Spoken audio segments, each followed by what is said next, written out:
All right, I know y'all seen it in the title, and I wasn't lying, I wasn't capping. I'm telling you the exact game on how to build predictable revenue, not 1 month 10K, 1 month 20K, predictable revenue with simple sales systems and this exact training. I'm gonna go through from starting from a business from ground zero, how to actually take that business and grow it online if you have an online business, if you're an online coach, if you're an online service provider.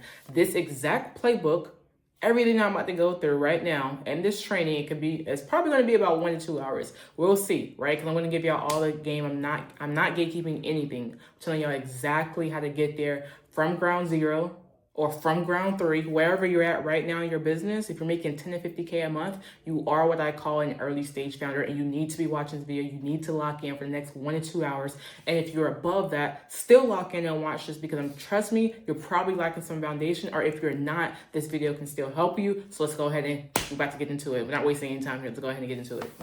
Okay, so as I said earlier, this would be the best 1 to 2 hours of your life in 2026, because I'm going to get into everything in terms of building predictable revenue. So to kick things off, right, most business owners, they don't get stuck because they aren't talented.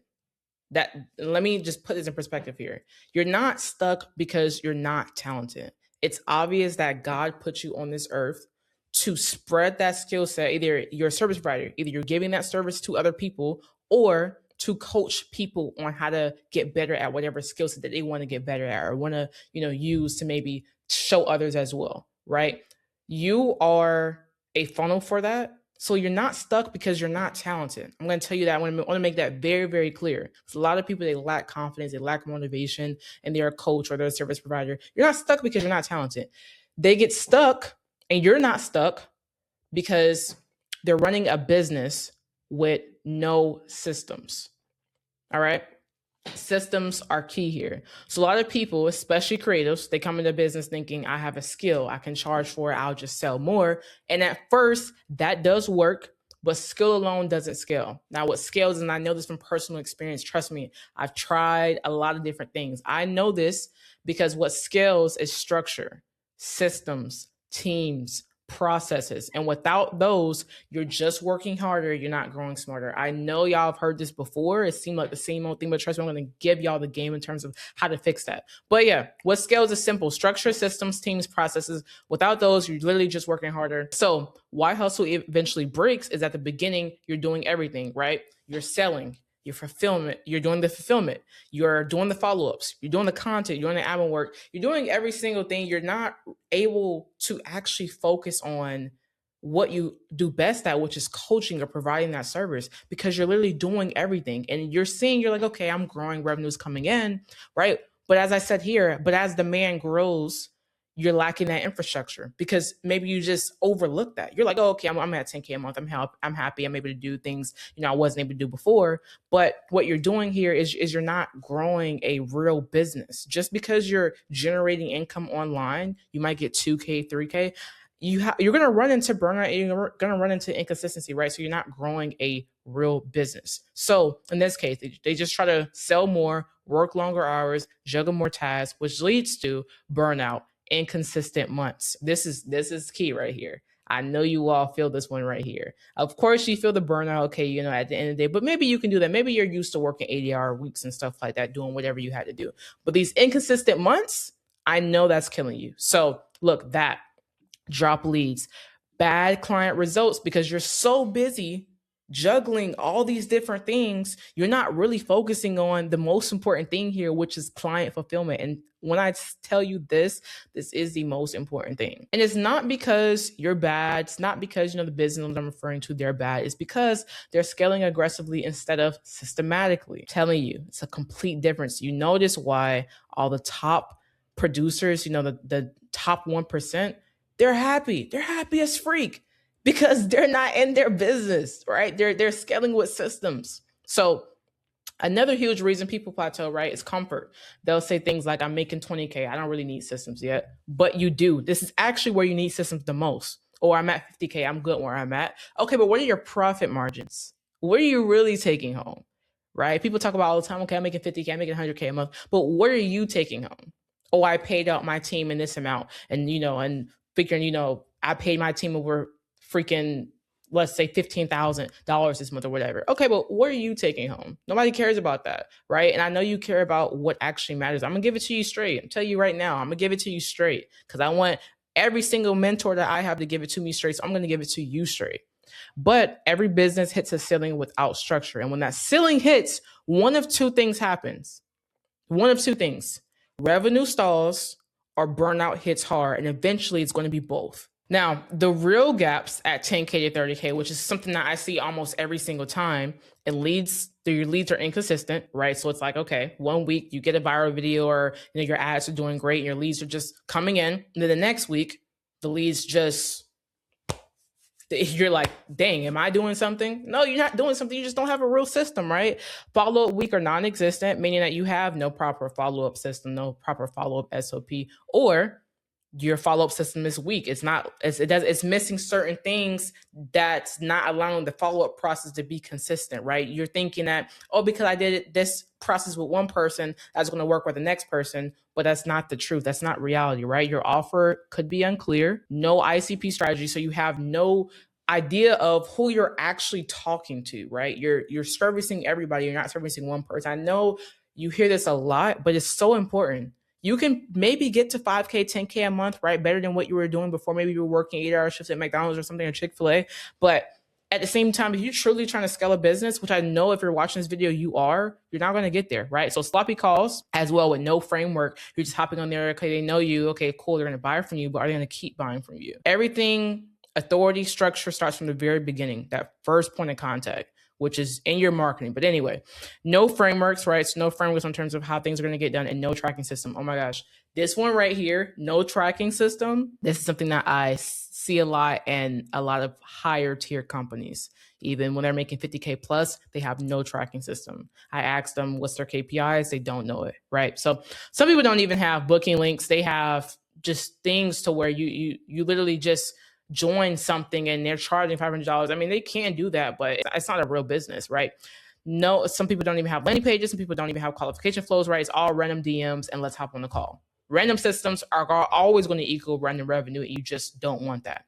So why just close better is a lie, right? Which I've heard this so many times. I've seen, right? Because I saw is not a thing, but I've seen a lot of high level people think that, okay, they can just get better at closing better and more revenue will come in. But again, if you get better at closing, means that you get more clients without a real system to actually fulfill those clients, and without it all relying on just your closing skill set for you to actually scale your business, you have no business, right? So why just close better is a lie? It's because you cannot close better if you don't have a framework. You cannot close better if you don't track metrics, right? It's not a thing.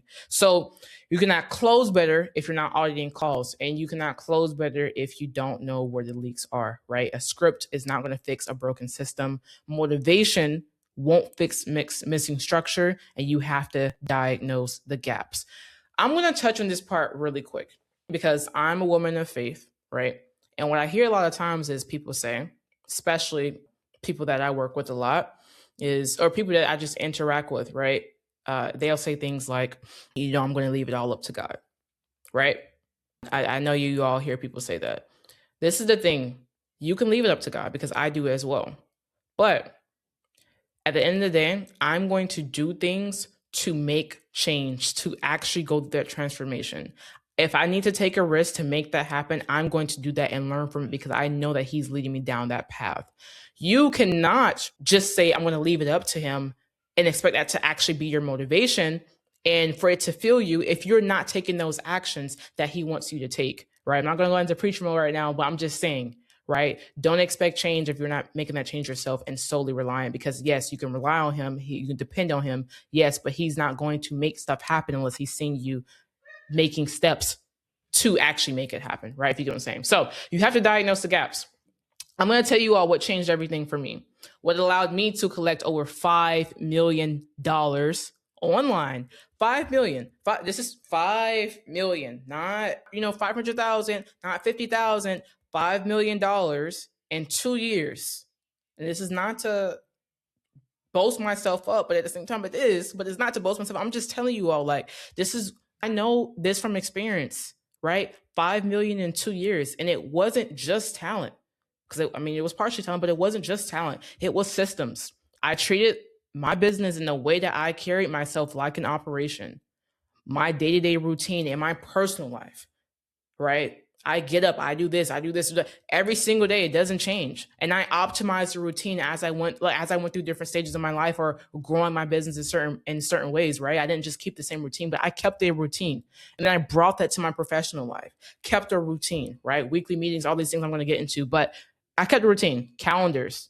I talk to a lot of people a lot of times, and they don't have a freaking calendar. They don't know, when are they available? You need to have a calendar. It's simple. Get a Google Calendar. You don't even have to pay for it if you don't want to, right? Get a Google Calendar. Get some type of calendar. Even if it's an Apple Calendar, but I recommend Google Calendar, right? But get a calendar. Have a tracking system, some type of tracking system. And we'll get into that. So if you don't know, you're going to learn, right? Audit everything in your business. If this is not auditing sales calls, right? This is auditing the way you operate the business, looking at what was the success rate last month, right, compared to this month. Why did it decrease? Why did it increase? Whatever the case may be, audit your business, audit yourself, right? Optimize, literally always optimize. And look, I hired help early when I first started, because if you don't know my story, I got into high ticket sales, selling online as a setter, then I went to a closer, then went to a sales manager, and then I end up helping others doing fractional sales management work, which is why I was able to generate 5 million, because I was able to install systems, et cetera, teach their teams, et cetera, whatever. But with that being said, I myself, when I became a closer, I hired help early because of the fact that I knew I cannot, if I want to scale, even as a closer, even with me just hopping on sales calls and closing deals, I knew that I needed help. I needed assistance, right? So that's what I did, right? So I had EOD reports. I had call breakdowns, right? I did good versus bad call analysis. I didn't guess what was wrong. I measured it, right? I didn't guess. I measured it. Fathom AI. If you don't know what it is, it's an AI software that it's free for individual. If you want to hire it for your team, then at that point it start costing, I think, per member, whatever. But it's free. Get it. Fathom AI. You can literally ask it, what were the biggest objections I faced during this call? At what point did I lose the client? At what point did I do really good with the client? Whatever the prospect, right? You ask these questions. Or what did we talk about during the call? That way you can send it to the client, right? Make sure you're always auditing yourself. We're going through, comparing two different calls. What was good in this call? What was bad, right? Looking at those different things.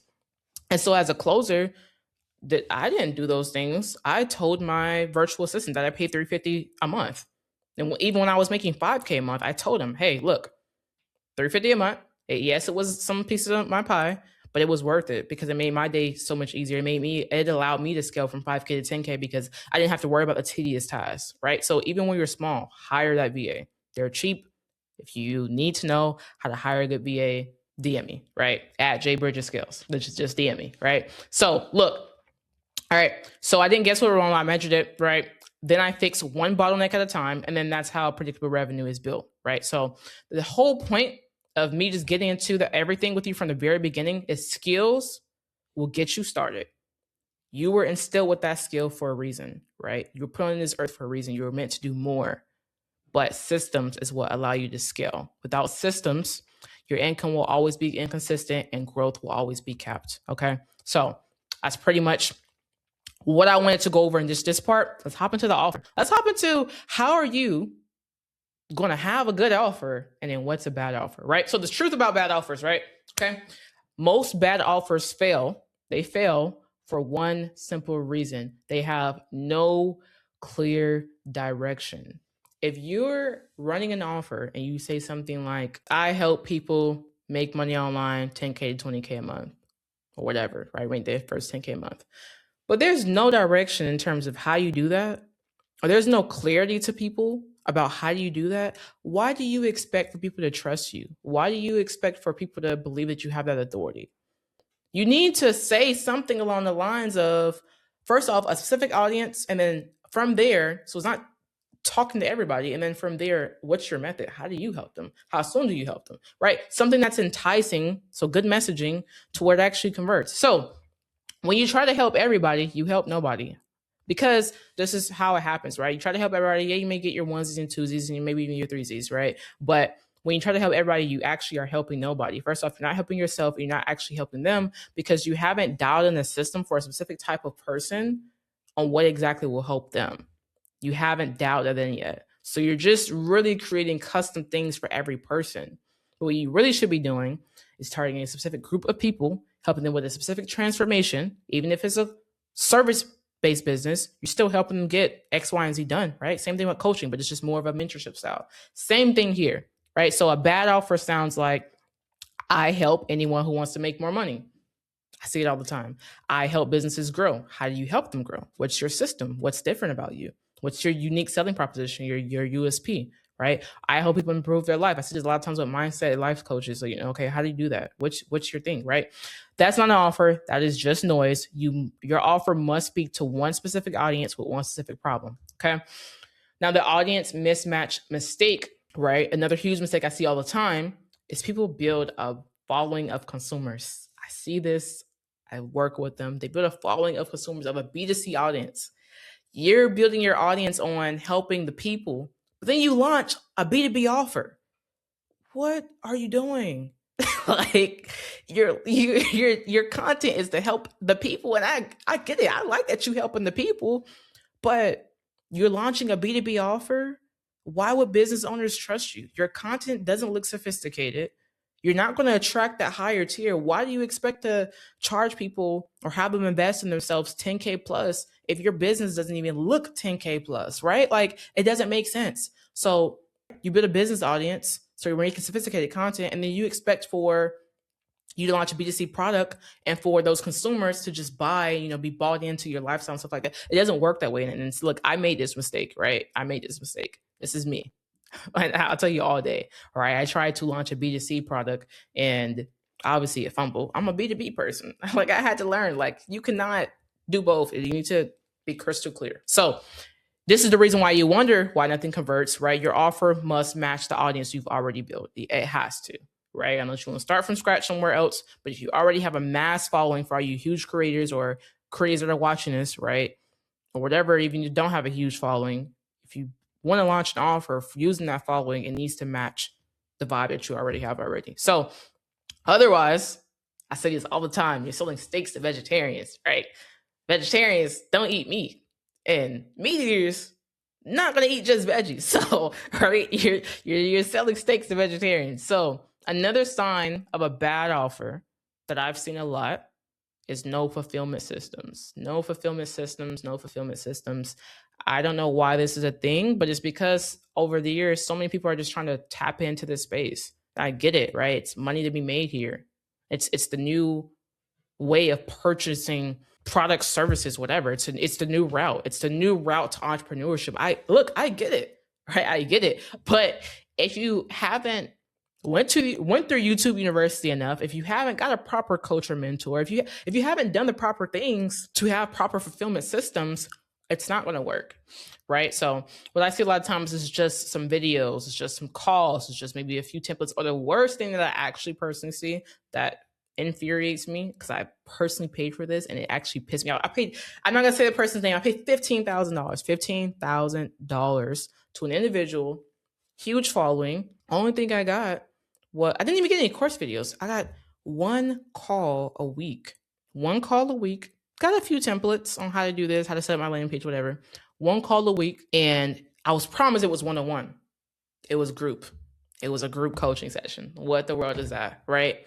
And me not knowing, right, that's the mistake I ran into. But I did say until I changed my mindset on this, but now I say, okay, what has that taught me? Not why is this happening? I said, what has that taught me? I was able to learn, it was $15,000 and it hurt my pockets, and it is what it is. But I was able to learn, okay, this is how you do this. Okay, this is how you do this. And then this is not how you have a coaching business. Like, that's what I was able to learn, right? So I took that, applied it, moving on, right? So another sign bad offers, no fulfillment systems, no structured delivery, meaning that no SOPs. There's no rinse repeat process on how you're going to do something. It just is, you're just, again, those one offers, okay? I create something for you, there's no SOPs, no process. Or you actually have a process for your stuff, but you don't have it to where if you step out of the business today, if you go on vacation, you want to do whatever you want to do, which is the real reason you started a business, for the 3 Fs, time, freedom, location freedom, financial freedom, right? If you were to step out, does your team know what to do? Can you hire another individual to replace you? No, because you don't have any SOPs.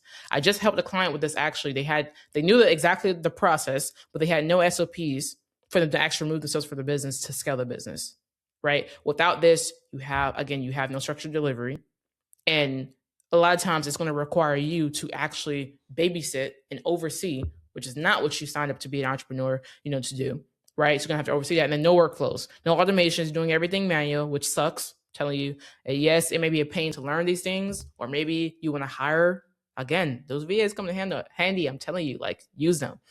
And then no client journey, right? So when your client, well, a thing that I've noticed a big difference is when you start working with a new client, you give them an overview of how things are, you give them like a client roadmap or whatever you want to call it, right? When they see that, they're like, okay, I do this, and then this happens, and then this happens, and et cetera, right? It's like it's different, and it confirms something for them when they actually join your coaching or join your your service-based offer, whatever the case may be, right? So definitely do this. So look, what a scalable offer actually looks like, it has a very clear ICP, very clear ideal client profile. So who you're speaking to, you know exactly how you help them, who you help. Now I'll just put an example on the table. When I had a sales coaching offer, I was saying I help beginner sales reps 2x their close rate in 90 days. I could have even gotten more specific than just saying female, but for some reason, I trick. You know how some people are like, okay, I attract mainly male, mainly female. No, I'm like a 50-50, like 60-40 split. So I was never going to cross that out. I just have a good way of talking to both genders, right? So with that being said, I got specific with who I'm talking to. Beginner sales reps, 2x their close rate in 90 days. How clear can you get? That's clear without boxing myself too tight to, like, one area, saying I help.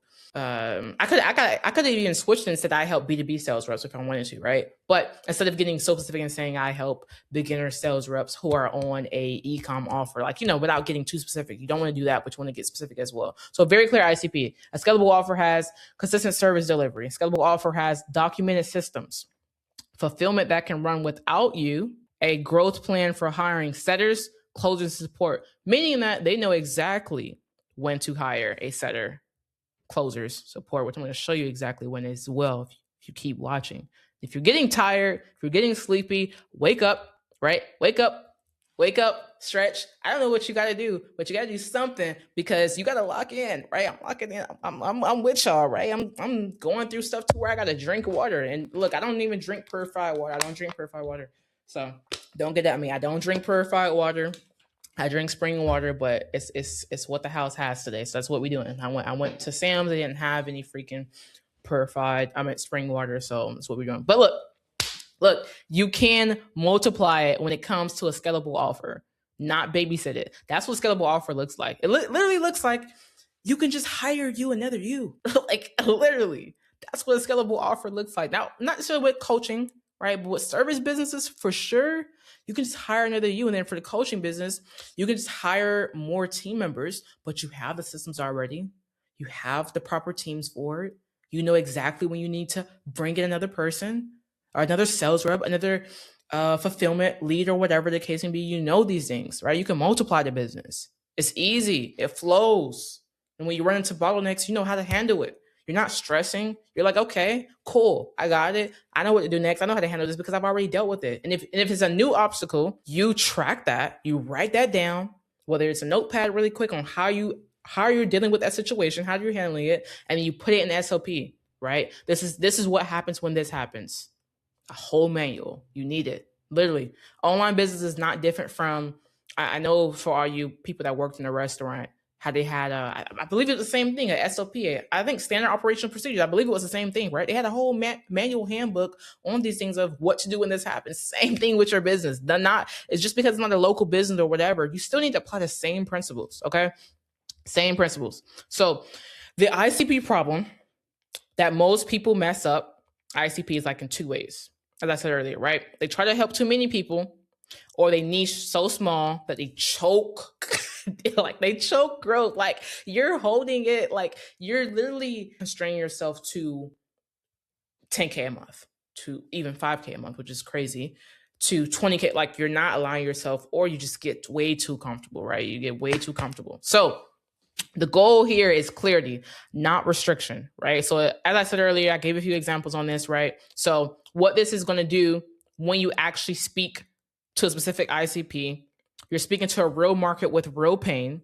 And now you can speak directly to different things. If I was like me, right? I don't help business owners in general because I can, and some business owners approach me, right? I can, but that's not the main thing. I know for me personally, what it was all about was putting something out there, having a system and an actual process that's legitimate, to where I see a lot of these people online, and I'll get into this in just a bit because it's got like I see a lot. I've been personally, I went through it, right? I see a lot of people online. They have all these offers and they're helping people that are trying to grow their business, and they're charging them 10K when they are a person making 10K a month. How do you expect for a person to pay you 10K? And then you want to reason with them and say, and use all this, sales psychology and and trust me, like I get it. Like I understand maybe you've helped so many people that this works, and I understand your value, but then again, at that point, I would change up my ICP. It just doesn't make sense to me. Like it just doesn't make sense to me. I'm not going to charge a person that's making 10K a month 10K unless they want to sit here and say, oh, I'll pay you 10K. But I have it set up to where, me personally, I have it set up to where anything that you purchase or invest in yourself with me, you're going to be able to grow. There is nothing that I have on the table for you to actually invest in that you won't be able to grow from. That's what a lot of these people do. They have 10K stuff, 5K stuff, and then they decide to charge you monthly. That's the craziest thing, I'm telling you. So that's why I started this, right? Because now I can speak directly to burnout, inconsistent revenue, scaling problems, system gaps. Because first off, I know, because I've worked with those individuals, I was one myself, and go from there, right? So that's why my messaging converts. That's why when I do ads, whatever, it converts, right?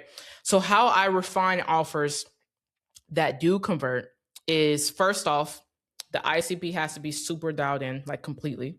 And people say this all the time too, like you have to dial in your ICP, but they're not telling you how I'm telling you right now. They're not telling you how to actually dial it in. And if you if you have a question, you have an ICP right now that you're like, I don't know what, drop it in the comments down, but like drop it. I'm gonna reply. I'm gonna help you. Like drop it. I will help you with this part. This is free. I'll help you with this part. Right. All right. So then second, right, look at your deliverables. Ask, can this be duplicated? If it can't, you gotta scratch it. Like you gotta scratch. I'm telling you, because you want to put yourself in the best position possible, right? Best position possible to actually grow and scale this thing. You want to launch your business today and be it to where 6 months down the line, you at 100K a month. 100K. I'm not lying. I'm not joking. I'm serious. 100K is not. It's not out of reach. It's not out of reach for you. I'm telling you, you can do it.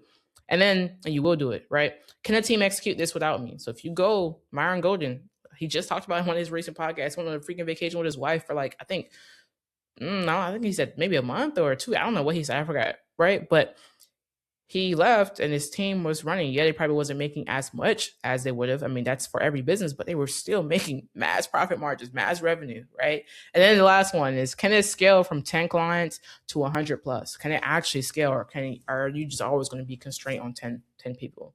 And this is for online coaching businesses and service-based businesses only. I'm not talking about, if you're a growth operator, if you're a fractional this, fractional, I'm not talking about that. I'm talking about these two types of businesses right here, right? So if the answer is no, the offer needs fixing. Every strong offer should run off SOPs. And this is my professional opinion. Yes, everybody doesn't, believe in this, but I'm telling you right now, if you're watching this video, this is the truth. This is how Alex Hormozy, Lila Hormozy, like Russell Brunson, Myron Gold, like everyone that and my guys, like all of them, Shelby, whatever, they're running off, trust me, they're running off SOPs and systems. I guarantee you that, right? Even coaching offers need scalable structure. I'm telling you, you cannot just think you're going to hop on a freaking 2 times a week call with your clients and with your mentees and think, oh, okay, that's it. No, you need other stuff on the back end. And when you get to a certain point, you start realizing these things, right? So need to solve real pain, not small problems. That's another key, right? Your offer must solve a real business pain, not something minor. not something to where, okay, I'll fix this and da, da, da, okay. Like, okay. So this is only acceptable for like what is it, lifestyle and mindset coaches or whatever, where you helping them out with some type of mental transformation. But if you are a type of coach and you're marketing the business, other business owners or whatever for a specific pain point, whatever whatever the problem is, and you're marketing to them, and you're like, I'm gonna help you get out of that rut that you're in, and you're only giving them like, coaching and not really hands-on tailored approach or whatever, you're not solving a real business pain. You're not. And that's probably why you're undercharging for what you're doing, because you're actually not doing what you're supposed to be doing. So your offer must solve a real business pain. And if you feel partially attacked for what I just said, please don't say I'm speaking out of love. This whole entire video, I'm speaking out of love and care, because I've seen this happen. I want you to grow. I want you to watch this and be like, damn, she knows some stuff. Yeah, I'm trying to tell you, I'm trying to help you, but look, you gonna look, tap in, keep watching. But look, if it doesn't save time, make money, remove stress, create transformation, it won't scale. And to be honest, a really banger offer is something that does all four of these.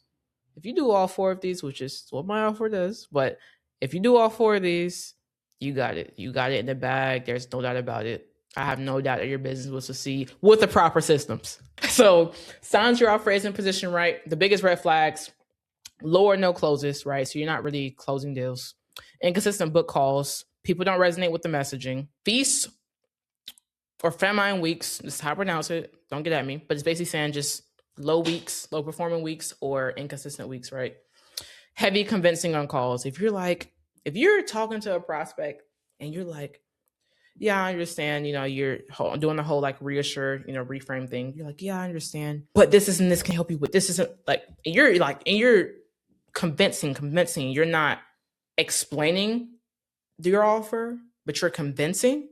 Yeah, no, your offer isn't positioned right? Because and everything from before the call, during the call, everything should be positioned to where they get on that call because they want to get on that call, because they know they need this. And then from there, your job is to make it make sense. That's your job as a closer, or your job as a business owner right now, taking the calls. Make it make sense, especially because they're talking to you. So your close rate shouldn't be low. It shouldn't be non-existent. Other than that, you're targeting a group of people that don't have the cash flow for what you're offering. And then from there, you have to decide, do I want to charge lower for what I'm doing right now? Do I want to keep doing what I want to do and exactly what I'm targeting and charge lower, because then that will increase my close rate? Which people say don't charge lower all the time, but if you're solving a minor pain point, you do need to charge lower, right? If you're not solving all four of those that I talked about earlier, you probably need to charge lower. You probably can't charge premium. So with that, demand isn't consistent, positioning is broken, okay? How to think about pricing plus value the right way. So pricing is about transformation. It's not about ego. It's not about ego. It's not about you saying, oh, okay, I've worked with this guy, I've done this, and this, and I can charge this. Nobody cares. Nobody cares you paid $10K for a coaching program and now you feel like you can charge $10K yourself. No, you can't. You're gas, right? Somebody taught you that, and you're absolutely wrong, right? You can't charge $10K for something that it doesn't work like that. Okay. So ask yourself, what is the actual outcome that this creates, right? What is the actual outcome this creates? Which is why, I don't know if you all saw a video that I posted, but that's why I talk about vertical selling over horizontal selling, right? And vertical selling is actually breaking your business up into 3 tiers to where you can actually price your different tiers based on the actual outcome, right? And your service delivery and all these different things. But small mindset shifts or surface results, this a lot of times it comes to dating coaches, lifestyle coaches, mindset coaches, what am I missing? Fitness coaches, lower price point. When you get into real money, results, systems, growth, deliverables, more B2B offers, premium pricing, right? And then raise prices based on proof, testimonials, consistency, not hype, right? So just because you're growing from freaking 50 to 500,000 followers doesn't mean you can just raise the price. I get it. You feel like that, but you don't really deserve that. I'm telling you, you really don't deserve it. And to stay ethical, which is number one in this space, staying ethical and staying true to yourself. You can raise prices based on this, and this. Me personally, I will at a certain point, but me personally, I still like to keep something that's still an entry level position, especially if I'm talking to my audience. I don't want to get to a point to where it's just like outrageous, right? It just doesn't make any sense. So look, point of this is right, clear ICP plus scalable fulfillment plus real pain solved equals predictable revenue, right? Vague audience plus random delivery plus weak outcome, you're gonna be struggle. Like you're gonna be struggling. I'm telling you, I know this, and we don't want you to struggle anymore. That's why you're watching this video. That's why you're right here. You're right here watching this video because you're like, no, I'm done struggling, or no, I'm about to start my own business and I don't want to struggle. I don't want to go through that. That's fine. You're not. You're gonna have predictable revenue. Like we're good. We got you. You're locked in. So let's get into it. I know you're like, damn, she's like going through it. Yeah, that's what I do, right? Okay. So where most people completely mess up with the content, the biggest mistake, people post just to post. Bruh, look. Why are you posting just to post? I know you're thinking like you're posting 3 to 5 times a day is going to solve a problem. It's going to trigger the algorithm. Like first off, I'm going to talk about that real quick. Algorithm is the people. It's not technical. So if you're ever on the call like a content marketing agency, when I'm talking about the algorithm, I'm talking about the people. And they know that. A real content marketing agency, they know that. Okay. So that's first. Now, posting just to post is not going to work. Random content, random ideas on strategy is not going to work. And then they wonder why nothing converts because you're just posting. You're just seeing what somebody else posting, you're duplicating it. That's not going to work. It's not going to work. Like, I'm trying to give you the real sauce here. It's not going to work. All right. You can't just post just to post. It just doesn't work. Okay. So I want you, I'm saying this all this stuff because if we was to get on the call, I'm gonna need you to be blunt with me too. Right. That's at the end of the day. That's the only way you're gonna grow.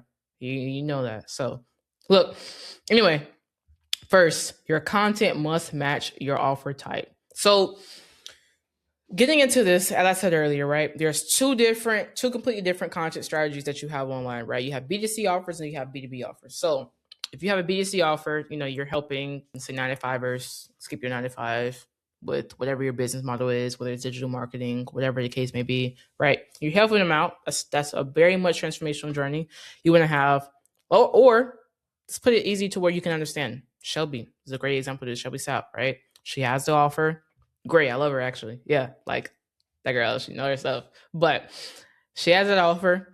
And as you can see, lifestyle content, emotional content.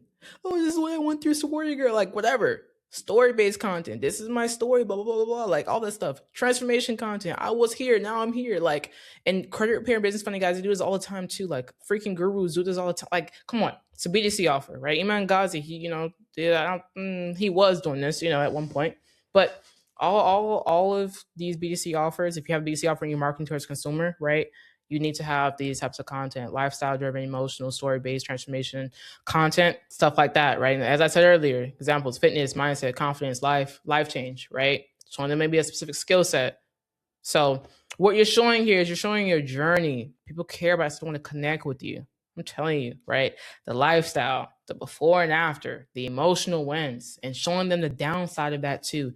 Showing them the inside, like you need to be very transparent. You need to be vulnerable. That's why I don't really have a BC. It's like I do. It's like, nah, like, I don't want to get too vulnerable with y'all, right? Like, but, if you have a BDC offer and this is you get vulnerable. That's the best way you're going to scale the fastest. Get vulnerable. Get freaking real. Like, rip, right? So people buy the transformation. Now, they got a B2B offer, authority-driven, educational, process-based, proof-focused, right? You're going to show how you scale, systems, client wins, all these different things, frameworks, strategy. People are buying certainty with this because it's their business. It's their business. It's their baby. Most business owners, that's their baby. That's probably their who they're married to first, right? Like they're very careful with who they invest their money with. And then what's your process? What's your strategy? What's your framework for this? They want to know these things. And you better make sure that you make it very clear with your content, right? Or else you're not even going to get any leads to convert, right? So, and this is something that I learned as well too, but this is how you make it happen. Just drop it in the content. So, right, most people mix these and they kill conversions. Content should do 3 things every time. First, show your personality. They need to know who you are. What's your story? As I'm doing right now. Like, I'm being professional, but I'm also showing you myself because I want you to know who I am. Because if you were to watch this video and say, okay, I'm going to work with you, Jasmine, you need to know just how I am. And I'm going to keep it professional, but I want you to be cool with me. You never know. We might go somewhere, like I'm not that type of, I'm a cool, straight, like you need to buy with me, right? So show your personality because first off, you want people to buy from you that align with you. And then on top of that, you want them to actually accept you for who you are. You're not dealing with, people that you don't align with, like all that stuff matters, right? And then let me hold on before I kind of move forward. Let me tell you something about the top 1% of the millionaires in the world. They may look on the outside like they're super tight and buttoned up, but let me tell you something. These people probably are the biggest train wrecks. So understand when I say this, people align with people that they're cool with.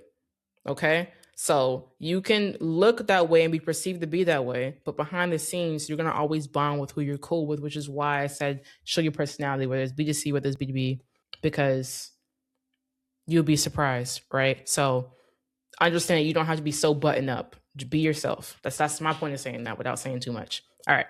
Attack real pain points, right? So talk exactly to your audience, like real pain points.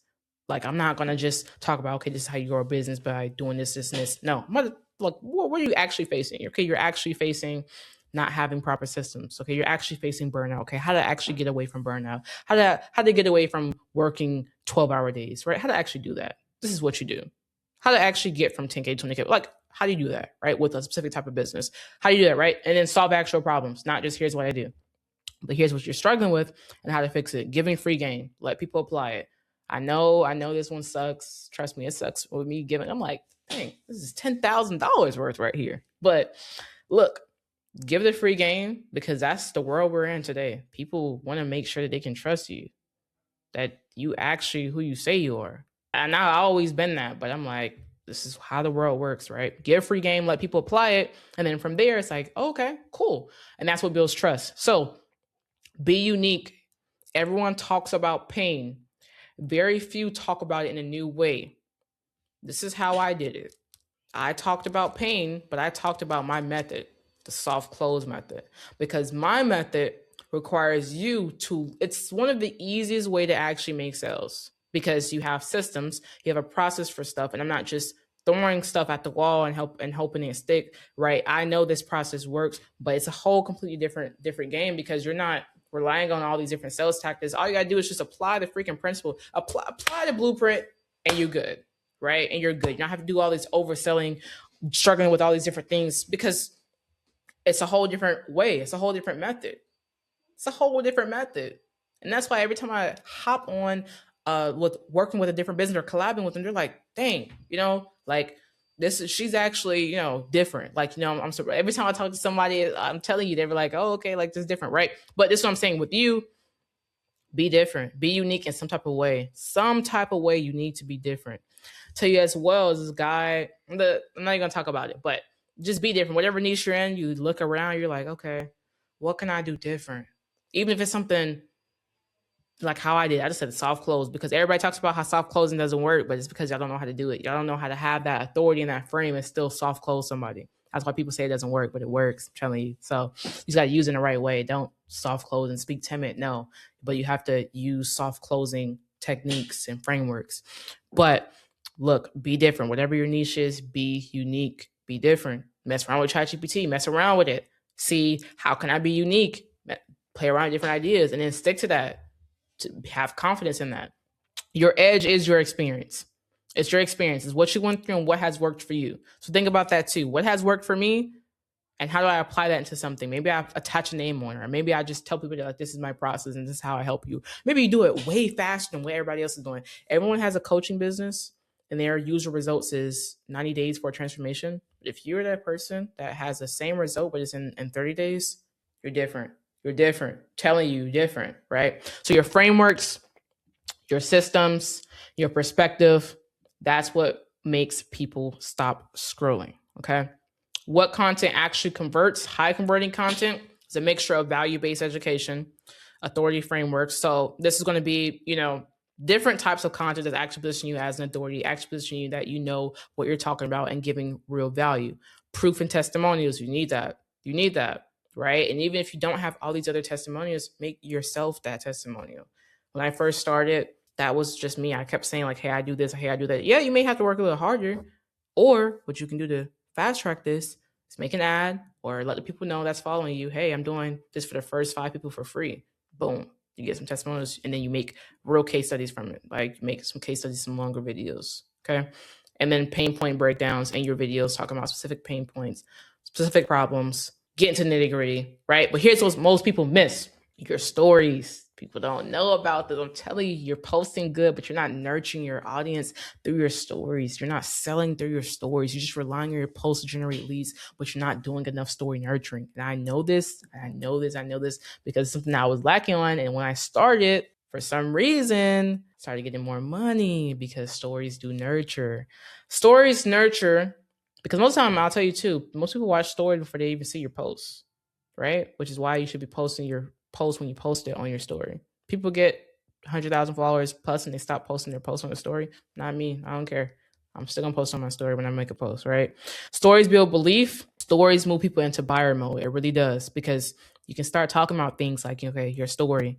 Then you talk about the problem you face. Then you talk about how you solved it. Then you talk about proof it works. And like, okay, oh my gosh, I connect with you. And then you solve this exact problem that I'm facing. And then, oh my gosh, it actually works. And then, oh my gosh, when I see you 5K, it works. Telling you, like, it works. But you need that proper story sequence. So don't just be posting it. I see this a lot of times. 2 people post like 2 stories, so they'll be like, I did this, this, and this. And if you want this, do this. That only works if you're like a Devin Jotho type of guy. And it's like, people, you have a wait list for your junk, or somebody else, you have a wait list, right? But if you don't, which most people don't, right? It's fine. You need to have these something like this, right? 4 to 7 story sequence posts about different things like that. And don't be doing it every single day. Don't do it every single day. Do it like 3, max 4 times a week. Don't do it every single day though. And then your page should feel like a funnel, right? So your profile, a conversion machine. You should definitely have something that ties back to your lifestyle. If you're not so popular, right? What are you doing in that life that shows people that you actually make the money you say you do? Like, I know y'all see this a lot of times. How am I going to buy from you and you don't make money? And if you don't make money, you need to have these client results. You need to, I'm telling you. So do those things. A start here highlight is important. People come to your page, either you have a start here highlight or you have that pin post, right? Yeah, pin post that kind of walks through people your story and where to start, right? So you have one of the two, or you can have both. The more, in this case, more is more. In this case, now, a lot of times I say less is more, but in this case, more and more. More is more, right? Your process breakdown. Again, right? How does your process work? So it's like maybe a why you should hire me, or if it's having a link in your bio that's going through your process, something like that. But your process breakdown that people can actually understand what it looks like to work with you. So when someone lands on your page, they should immediately think, this person can help me. Okay, Robert can help me. Okay, Johnny can help me. Okay, Jessica can help me. Jasmine can help you, right? Like, it should say that. The biggest ad mistakes I see, though, I'm gonna get into the ads, right? I talked about content. Let me get into the ads. Y'all, not y'all, people, they let Meta AI do everything. So they'll press, what is it, advantageous market, whatever. I don't know. Back in the day, when I first started making money online, when I first started to make money online, I did, right? But I left that because it wasn't sustainable for me right now, right? But I had a drop shipping store, and I would do things like that. And from there, I was like, okay, I'm gonna just turn on advantageous AI, whatever, because people say that's what you should use. And I'm gonna have a drop shipping store and I'm gonna make cash. And that's not what happened. I had to actually do some real targeting and hire some people that knew what they were doing, because at that time I didn't know what I was doing, right? So yeah, letting Meta AI do everything is not going to work. So if you're doing that right now, or if you notice that if you're paying an ad company right now and they have this on, you fire them right now, or immediately, expeditiously tell them to turn it off, and they better turn on some right behaviors and pain points, specific audiences, whatever the case is, right? So You must target behaviors. You must target pain points. You must target specific audiences. And don't worry, one day soon I will have a video on this. Don't worry, right? But in the meantime, right? Target behaviors, target pain points, target specific audiences, not just hit advantages and pray because it's not gonna work, right? So thinking more spend equals better leads to something else that I see. That's wrong. That's so wrong. Don't think, oh, if I just spent more in ads, it could happen for me. That's not what works, right? It's not what works. I noticed the video was lagging. I don't want no lag. Y'all need to feel what I'm saying, because that, and if you don't feel it, you're gonna be like, it's all right. Yeah, she's talking her stuff. It's good information. But no, I need you to apply it. You need to implement it. You need to be right now. It's like, oh, okay, I'm spending 20. I'm spending $20 a day, but my messaging not working. I'm gonna cancel that plan. I thought about paying that marketing company next week to have them to pay them $1,500 plus increase my ad spend. No, because no, don't do it. Or I'm not gonna raise. Or you're solopreneur right now. Okay, cool. Don't turn up the ad spend if it's not already working right now. So thinking more spending equals better leads is a lie. Whoever told you that, they're lying to you. I'm sorry, but they're lying to you. And again, I made the same mistake again myself, right? If you can't convert at $20 to $50 a day, and I say $20 because anything less than that is but if you can't convert at $20 to $50 a day, you won't convert at $500 a day. You won't, right? So dial in the messaging first. Running ads with no funnel. No funnel. What are you running ads to, a book call? No, don't stop doing that. Stop doing that. Stop doing it. I know people say that's okay, but it's not okay. It's not okay. Right? So, no. Good ad plus a bad funnel equals wasted money, because first off, you want to be able to turn on Google Ads tracking to actually track where people are dropping off at. You really won't even able you won't. There's no purpose of having a funnel. You're not, okay, I have a funnel, but no, you have a booking page. You have a booking page. It's not a funnel, it's a booking page. And a funnel is different things, right? A funnel could be just your profile. It really could. It really could just be the profile, but you have to have it set up properly. So you need to add optimized profile as well. You need a nurturing system, and then you need a conversion system, right? If you don't have these things, you're just getting people to whether booking a call with you or going to your profile, whatever the case is. Don't stop doing it. Stop doing it, right? Okay. Sending traffic to webinars too early. I'm gonna tell you this. Don't have a webinar if you don't have real proof. You don't need to have tons of proof either. It can be yourself. That's first off, but it would be helpful if before you do a webinar, you have yourself and maybe one or two other people, right? You want to have that to where you can actually let people know, like, okay, yeah, I helped me, and then I also help other people too. And then the friction of sale will only be in like, okay, you haven't helped too many people, but then you can say, I only work with specific types of people, right? And I'm doing this because I want to help you all too. And then you can spend. There's a lot of ways you can deal with objections, right, and resistance to sale, but you'll get over that. So, and then the people that actually see it for what it is and know that, okay, it works, and they're not in their head about too many things. And if you have an actual ethical service or coaching program, you will convert, right? Optimized profile as well. And then the trust is built. So cold VSL webinar traffic won't convert if you don't have those things. You need to make sure you build your audience first. Now, the smart ad strategy, if you're running ads, right? Start with follower ads. Do follower ads. Trust me, it works. Do follower ads. People to follow you. But don't just stop at that. After the follower ads, turn on retargeting ads to actually nurture the followers that just follow you. And then make sure you're posting every single day to nurture those followers as well, right? You want to hit them at multiple pain points. They follow you no more than 7 days should they at least get on a call with you, or at least, do something, right? You need to turn up the switch. You need to put fuel on that fire, right? They were interested, they saw a video, they followed you, and then boom, right? Retarget the heck out of them, right?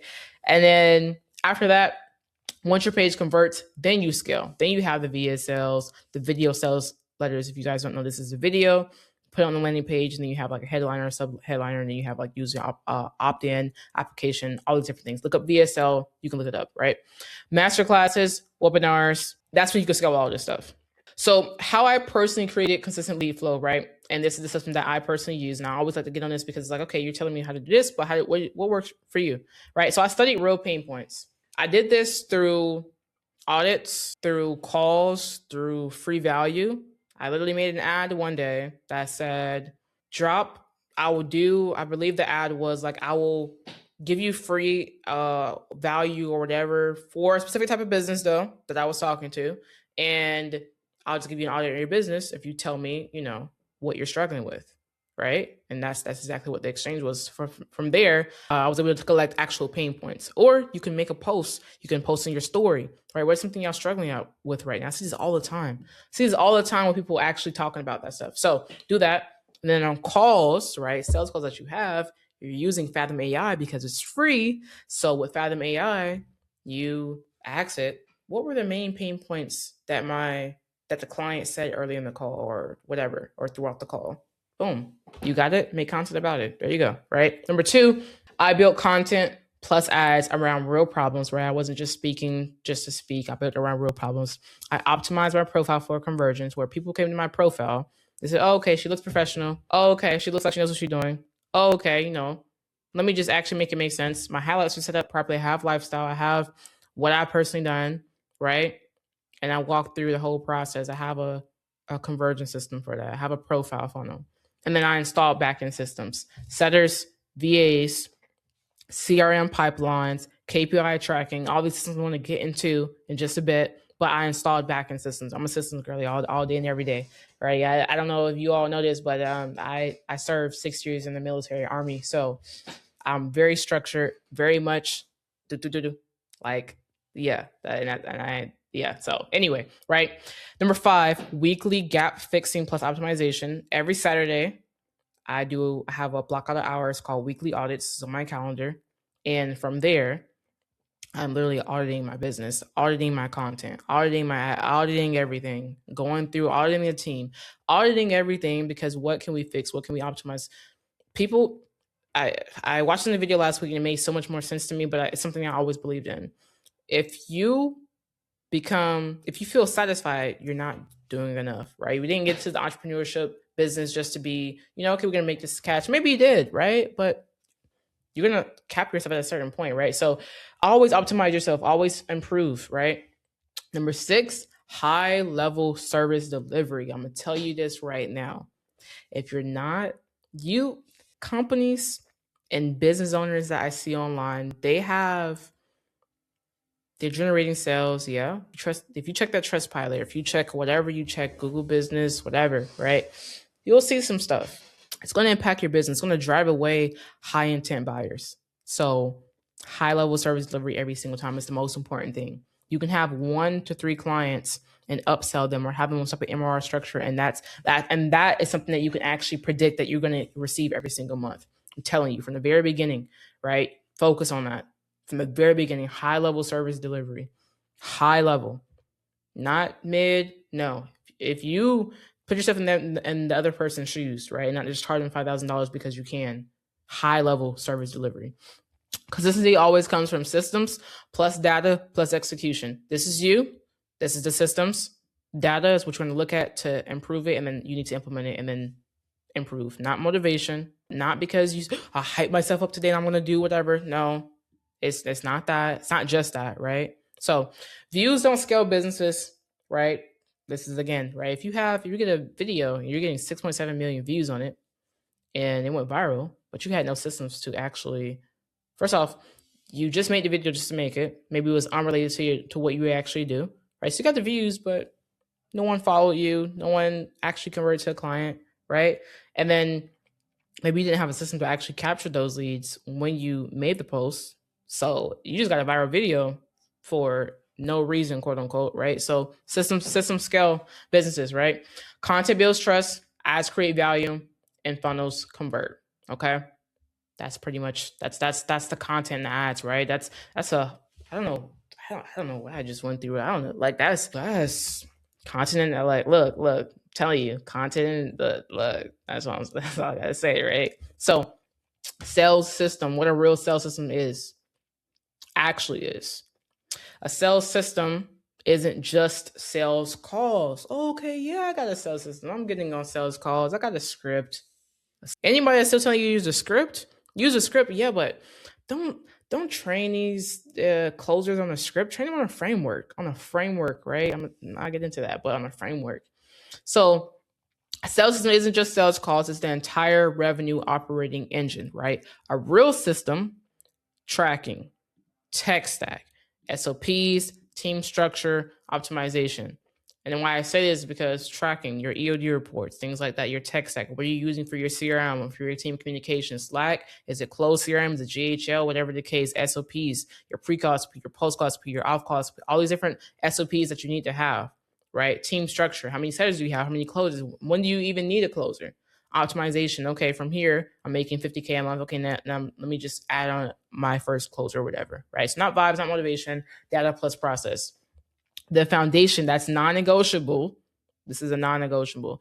There's something that a mentor just told me, because I have a few, but a mentor, his name is, no, whatever. But he told me, women lie, men lie, the numbers don't lie, because they don't lie. So what you need to do right now, if you don't already have this in your business, is EOD reports, the foundation, build the foundation, EOD reports and metrics, right? So every day should be tracked. Your EOD report should also auto calculate, which is why I say you need a VA. Get the VA. They look, I'm not sharing mine with y'all because he's great, but I will show you how to hire a good one, right? So get a VA. Okay. EOD report should auto calculate show rate, which means show calls divided by book calls, your show rate, close rate. This is the bare minimum, right? Close rate, deals closed divided by show calls. That way you know what your close rate is. Conversion rate. This is two separate ones. Inbound, meaning how many people came in your DMs and actually converted to actually getting on a call. Outbound, how many people did you send that outbound message to? Maybe they follow you, right? So that follow automation that you have, and then your seller is following up with those people and getting them. That's outbound. Or maybe you're calling a list of leads after they opt in for a free lead magnet. You're calling them outbound, right? So leads to book calls. What is that conversion rate? And you need to be tracking these things, because now if you're getting inbound leads and they're not converting to a book call, which is the craziest thing ever, you need to train your setter or fire them, right? You need a better setter. You need a better setting system, because it might not even be the setter. It might be the system that you have. It might be the SOPs you have. It might be the script that you have, right? The framework. So fix that. If you have a low close rate and you're trying to fix it, then you need to get some. At this point, this is when learn how to close better actually does apply, right? When your close rate sucks. But again, you need systems to track this. So without the systems, you won't even know if your close rate is good or bad. Show rate. If a show rate problem, then you need to fix something in your pre-call SOP, and you need to look at your audience to see whether it's sophisticated enough for you to market to or not, or whether your marketing is off to where it's not booking or attracting the right types of leads, right? So you look at those different things. Activity metrics will be DM sent, follow-up sent, conversation started. So what I say in GHL, the pipeline that I have it is contact initiated, right? Which is conversation started. Or you can say lead initiated, whatever, but I just say contact initiated, okay?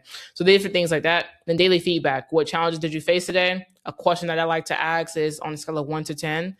So I asked this question too, but then a lot of questions say on a scale of 1 to 10 or 0 to 10, how do you feel about today? Because if you have an employee there at 2 or 3, you just need to contact them. Even if they're at a 5, I'll take a 7, but I still might even ask them a question, right? So you definitely need to always check in with your team, because the team is what's going to help you keep pushing and keep things in order, right? You can't operate without a team. This lets you identify gaps, fix leaks fast, and scale predictably. So if you're not tracking, you're guessing. And how do I know this? Because every time I get on a call with a potential client, I ask them certain questions, they don't know the answer to it, which means they're guessing in their business on what they need to improve next. They don't have a system for it. They don't know. And if you don't know, you're not going to actually grow, period. That's it, right? So after that, right, what systems actually mean? Systems mean the process behind everything, right? People think systems just mean tech. No, I'm not talking about the technical stuff, the technical stack. No, I'm talking about systems is just a funnel. It's just a word for saying, how are we operating? Like, how is this process operating? How is this going? What are you doing to have this happen, right? It's just a funnel. So it's the process behind everything, whether that's through tech, whether that's through an SOP, whether that's through your team. You need a system. So this includes SOPs for DM conversions, pre-call nurture, call structure, objection handling, follow-ups, onboarding, payment flow, fulfillment. Everything is documented. Every single thing is documented. You need a system for it. You need an SOP for it. You need that. Nothing freestyle. This is my call framework that converts like freaking crazy. I don't train my closers on a script. What I do is we might build a custom script based on what we already have, but this is my, people talk about 5-step framework, people talk about whatever. This is my 8-step framework. This is why I'm able to, and I'm leveraging this with you. I'm kind of exposing myself here. This little sauce is included, right? I leverage my clients. This is my 8-step call framework that allows me to soft close and just speak to prospects and make it make sense on that call, and then we close, right? So first off, I'm building rapport with the prospect. Genuine rapport, not these, where are you from?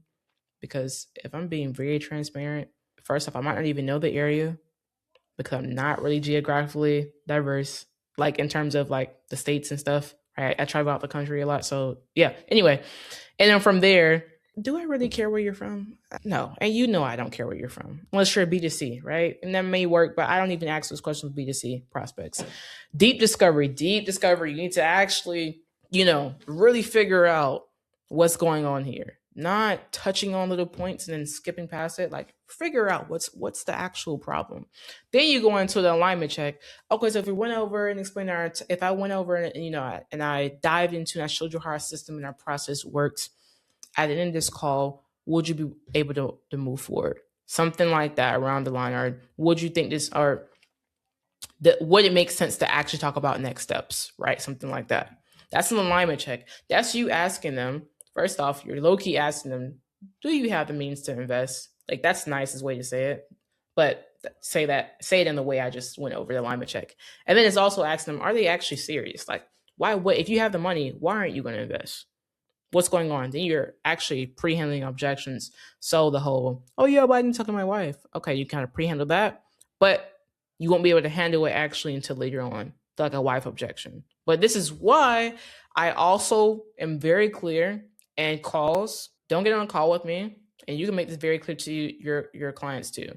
Don't get on a call with me if all the decision makers are there, because now you're wasting my time or my team's time. It just doesn't work, right? So that's something as well too, because that doesn't make any sense. And then the pitch, right? You're going into your process, your how it works, maybe it's your fitness coaching. Okay, week 1 we go over this, whatever. But this pitch needs to be dialed in. Explain everything. Like don't hold back what is important information here. People just give it to them. Give it, like don't hold back on this, because that's why you're going to have, I need to think about it more, because you didn't explain what you actually do that can actually transform their life, their business, whatever, right? Case studies, do this in between the pitch, right after the pitch. Like, oh, okay, that sounds amazing.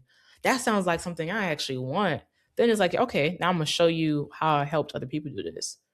Oh, shoot. Then you use that same system or same process to help these people. Now you hit them with that. How do you feel? Like, yeah, they feel freaking great because this process is going to work, right? Or they may have questions. I don't do the on the scale of 0 to 10 thing, but it does work. So if you want to stick with that and it's been working for you, use it. But I do and let me explain a little bit further into that. A lot of times people will tell you in sales that when you gauge check a person, you say, so on a scale of 0 to 10, where are you at in terms of how the process or how the system or how everything sounds? And then they say, if the person says 8, you say, what's happening from being a 9 or 10? If they say a 5, you say, wow, 5. Did I do my job wrong or something? Like you can kind of be whatever. But I don't do that. I just say, so how are you feeling about everything we just went over? Right? And then now they're going to get into how they're actually feeling, and you can start talking about different objections and, handling that. And you objection handle, and then boom, you close, right? That's the most exciting part. Okay, cool. We handled all that. We done dealt with all, everything else. Okay, cool. Now we're going to close them, get that cash, get that bag. All right. So the magic here, though, is listening like a human, not reading scripts, right? That's why I say, the scripts. No, I'm just going to use this framework. Okay, after I build rapport with you, I could do discovery. I ask the key questions. How long have you been looking at this?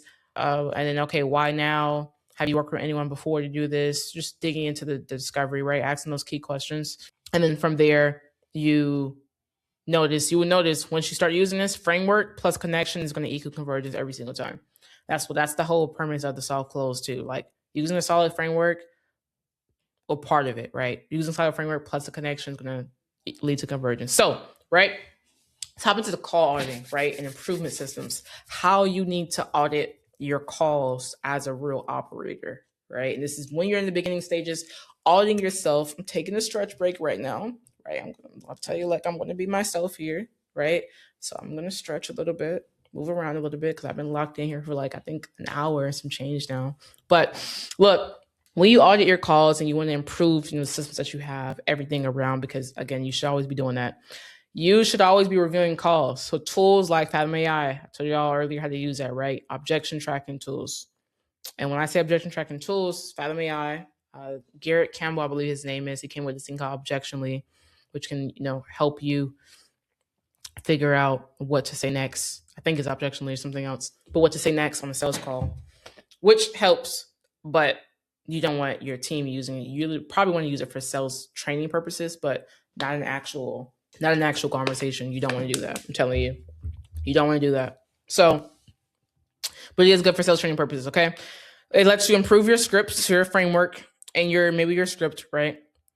Pull real market language for content and ads. So when your client or potential client prospect is telling you, hey, blah, blah, blah, blah, blah, I'm in this niche, da, da, da, da. Now you can use the stuff that they said on that call, put that in the ad, put that in the content, right? Because you just learn that's what the market, the best free advice you can get from how the market is feeling right now from your target audience is your sales calls. So you're going to audit those, use Fathom AI to tell you what it is, and you're going to talk about it in your content, right? That's the most relevant game you're going to get on your market. Plus, if you're talking to a specific audience, again, like, let's just say if you're talking to content coaches, you can start using their language and the content, the ads that you're talking about. So scripting, editing, posting, things that they say on sales calls for them to feel like, dang, this person actually knows about what I do here and what I do with my business, what I do for my clients, right? So it all just makes sense. And you can use it to actually train your team faster, which is why I was telling you, Objectionly, I would use it for sales training purposes only. But yeah, your sales call should directly improve your marketing, which is why it's important to do that. That way your marketing is always going to be a G. It's always going to be top dog, right? And then your communication and back-end stack is really important here. This is what most people have, but they think this is all that you need for systems, and it's not, right? So look, my top 2 CRMs that I'm only going to recommend ever will be GHL or Close. GHL is chef's kiss. Close is great because it allows your sales team to operate a bit better, right? So it just depends on your preference, what you want to do, how, what the overhead expenses look like, but you can just figure out which one works best for you. I use GHL, but some cases I also use Close. So it really just depends on the offer itself. How do you know which one to use? Start off with GHL, do that first, and then from there you can get into Close. Because I think for me, GHL is very user-friendly, like easy to learn how to use, right? It's a CRM for a beginner, right? And for someone that's starting a business from the ground up, you can use it and then go from there, right? Slack for sales team communication. Why? Because it's professional. This is what most people know about. It's like you have 2 platforms people have: education, you have school, and you have other things like Kajabi and stuff like that. Where are most people going to trust more as far as using a platform? They're going to trust an individual online that uses school, right? Same thing with Slack. People are going to trust you more or be more familiar with that. It's going to help your clients feel a little bit more comfortable with the process, right? So Slack for sales team communication. And for just communication with your team in general, it's also free, right? It's free. And then from there, if you want to get into things like workflows and stuff, which you will need at a certain point, then you need, at that point, which is when I say when you get to like 10K a month, you want to pay I believe it increases per person, but you want to definitely have it on payroll and use it. It can get up there. It's like $200 a month, but it is a great tracking system. That's all I got to say, right? You need pipeline management in your CRM. So in GHL, you need right pipelines, contact initiated, follow up, day 1, day 2, message sent, inquiry reply, whatever the case may be. Have proper pipeline, power dollars. That way your setters can just shoot through leads, operate efficiently. Opt-in channels in your Slack. That's that special stuff. But call recordings, have it somewhere stored away. You need that. That way you can improve your marketing, improve your sales, everything around, improve your team. Payment processing, you need this. You need this, you need this, you need this. Let me talk about payment processing. Don't use Stripe, don't use PayPal, don't use Square. Do you know what I just thought about when I did my thumbs like this? You know how people be like, they'll be saying stuff like this and then their thumbs be just all the way like bent? It just scares me. But anyway, so happy my thumbs are there. Okay. Anyway, so look, those three, I don't want to see it. Don't do it. Fanbase is WAP. And then you have other different payment My Abundant. What's the other one? I'm missing something right now. Yeah, My Abundant to work out. A lot of times with My Abundant, you have to make a certain amount of income. But with that being said, it allows anybody, no matter how bad their credit is, to get financing and start, right? So things like that. Also, but your personal credit has to be good too. So just know that as a business owner, working with a company like My Abundant, it has to be like that. But WAP, fan bases, use them. They work with different, use both. They work with different financing options as far as leveraging credit. Use them. And then that's the other one, Shop Pay, right? You need that. People sleep on it. People don't know about it. But Shopify store, you build products, you add Shop Pay to it. Sometimes when all those other options don't work, this one gonna work. All right, it's gonna work. Yeah, so let's do it. Then contracts, Panadoc or DocuSign. Want to have an agreement to where, and I'm saying contracts on here because I'm speaking to you, but I always frame it to your clients as agreements, not contracts. But you want to have these. You have to have these systems, bare minimum, right? All of these, you need it. Okay, so this is what real businesses run on. Every time you step into a real business, or you probably, maybe you've talked to a coach or something like that, and they don't have these, they're not a real coach. I'm sorry, they're not a real coach. They don't have these going on. They're not. They don't know what they're doing, right? So where most people actually lose deals, not on the call. They lose them before the call. They lose them after the call. This is what I talk about right here, that churn and burn after the call. So before the call, right? It's because you have no system, or you're lacking a system, or you're lacking parts, you're lacking optimization in the system, within the system. Weak DM conversion, right? So you're forcing these people to get on the sale when they just told you they don't have the money, or they just told you they're not ready, or they just told you they're working with someone else, but you're still forcing them to sell. Don't do it. Don't convert them on the call. Just don't do it. But still follow up with them maybe, months later, keep track of that lead.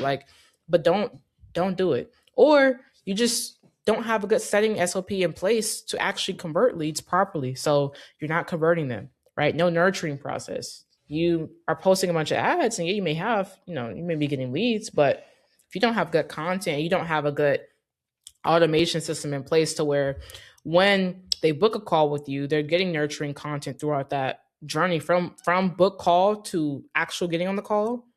If you're not nurturing in between, you're losing the deal. I'm telling you right now, you're losing it because everybody else is doing that. So why aren't you, right? You got to keep up, but you got to be better and stand out. No reminders. And then this is also, you have your calendar, open availability, allowing people to book calls whenever, and then you still expect for them to show up and close. The emotional buy-in is lost. They probably forgot who you are because, yeah, you may think you are that top dog, but they just saw you in the ad and said, oh, okay, this person speaks to my pain points right now. But you got to do all these different things. So no more than 72 hours. No more than 72 hours. No more than 3 days for your call. And what I mean when I say that is, same day, next day, and next day. Meaning that I'm filming this video on a Sunday right now. So right now I'm going to have my calendar open today, Monday, and Tuesday. Tuesday's the last day for someone to book a call with me. That's it, right? That's how your calendar should be set up. And then you need reminders in between that. I'll tell you some sauce really quick, right? Reminders, if I have a 3-day calendar, and if you have the bandwidth, 2 days. But and that just depends on the offer and your audience too. But 3 days, right? So you're going to do okay, congrats, you just booked the call. Then you're going to do one day, if they say book a call with me for Tuesday, right? So I'll do a 24-hour reminder. I do a 3-hour reminder. I do a 30-minute reminder, all automated. Right? You need to at bare minimum have those on top of other things, right? So, and then no follow-ups. You're not following up with that person, which is a part of that. You're not following up with them saying like, hey, have you watched the pre-nurture content? Oh, okay. What did you enjoy about it? Okay, nice. We'll talk about it on the call. And then make sure you actually talk about it on the call though. Make sure you do that, right? And then after the call, no structured objection follow-up, no process for that. If they left the call and they didn't pay, or they put a deposit, you're not creating that urgency to actually take care of the rest, then you're just gonna have a bunch of $100, $500, $1,000 deposits sitting in your box. And yeah, it was money, but why wouldn't you want that client to be a full client, right? And the no re-engagement system. So no follow-up SOP. This is what I'm saying. No follow-up SOP here. Every objection should have an SOP. And what I mean when I say this is what I do, right? And I'll tell you this, and this is something you can do too. All your common objections that you have, store them away in a Google Doc. That way, all your common objections, you write them down and you write the rebuttals to that to where it can help you for future reference when you deal with the same objection on another call, or it can help future closers and your future team that you have. Do all the things, because I know you all aren't watching this and thinking small. I know you're thinking big. So think big and think, okay, I'm going to hire a team in a few months or maybe even the next 30 days. Okay, so I need to have these things for them because I want my team to be successful. I want my team to thrive. I want them to have everything they need, right? You want to be an overachiever. So every objection to have an SOP. You need to follow up SOP as well. How to follow up with these people that didn't close, or if they won, what happens next, things like that, right? And then from there, right? Financial objection, decision maker objection, timing objection, trust objection, all these different things, they're handled differently. Financial objection, I'm just gonna give you a quick crash course. Finances, okay, does this make sense to you? Do you see the value? Okay, and I'm gonna shoot through this, but this is not the way you exactly verbatim handle it, right? So financial, you want to ask and make sure that they see the value in it, and then you hit them with the financing options. If they don't have good credit, in-house it all day. If they don't work with the in-house options, collect the deposit, funnel them into your lower ticket, or credit that deposit to whatever your lower ticket item. That's why you have the lower ticket for a reason, to where you at least aren't talking on a call for 30 or 60 minutes with a prospect and you feel like it was a waste of time. At least you're getting $100, something, right? Timing. Oh, decision maker, right? First off, on that opt-in form, you better have it to where they have confirmed they're showing up with all decision makers. And then you have some calls that slip through the cracks to where their business partner couldn't make it or their wife couldn't make it, whatever the case may be, depending on how you want to handle this as a business owner. Me personally, I'm probably going to cancel the call because I feel like I'm not taking my time personally, taking my time seriously, right? Because I took my time out my day. I got on a call with you. I'm talking about everything, and you hit me with but my business partner. No, we're not doing that. That means you're not serious. You're not valuing my time, which means how would you value my time if we actually started this process working with you? That's just me personally, right? But that's just, everyone handles it differently, but that's just me. So that's that. But how to deal with a decision maker objection is, if it's a wife, do they know you're on this call? Okay. They know, they don't know, so you handle that. Okay, so if they're doing an area call, they usually support you in decisions that you make to better the business or to better the life that you all have. Okay, so would they support this decision? Yeah, they would. Okay, cool. Move on. Right, you can do that. Okay, timing or collect deposit from them. Because sometimes it's not always like this. You collect deposit and then from there schedule a second call to make sure that decision makers on there. I've done that a few times too. It really just depends on the prospect, right? So I said that I was being a jackass a little bit, but it really just depends on the prospect. So from there, timing. It's not the right time. Okay, well, when is the right time? Okay, they say 3 months. Okay, so what will change in 3 months that that automatically makes it the perfect time? Oh, God, I have my life in order. Okay, well, let's work through that, right? Well, how can we make your life in order right now? Then you start getting to how to make your life, and you might have to get a little counselor on them, but you do those things. Or most of the time, this is not a timing objection; it's a finance objection, right? And then trust. Okay, well, I mean, cool. I'm happy that we can actually dive into some more testimonials. Or what exactly do you need have more questions about?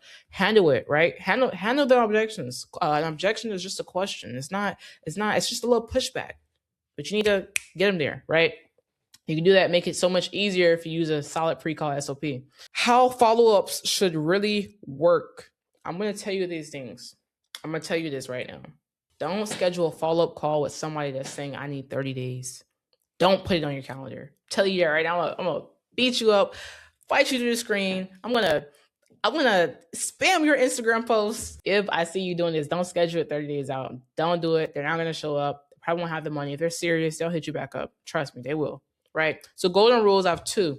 Never schedule follow-up over 7 days unless it's for finances. Of course, if people don't get paid to next 2 weeks. Okay, cool. I'll give you that time. All right, cool. We'll schedule the follow-up in them 2 weeks. But then have a follow-up process within that to where you're still nurturing them after that initial call. Don't just let them go and say, okay, that was cool. You can go. And then I expect you to still feel the same way you felt since the last time we spoke. That doesn't happen. Just think about if it was you. Would you feel the same? If you're serious like me, you probably would. But if you're not part of that group, most people aren't, right? That's okay. But most people don't feel the same way the first time. So I want to make sure you have a follow-up process for those leads after a follow-up SOP for people that don't follow through on the first call, but they say they're serious, they're locked in.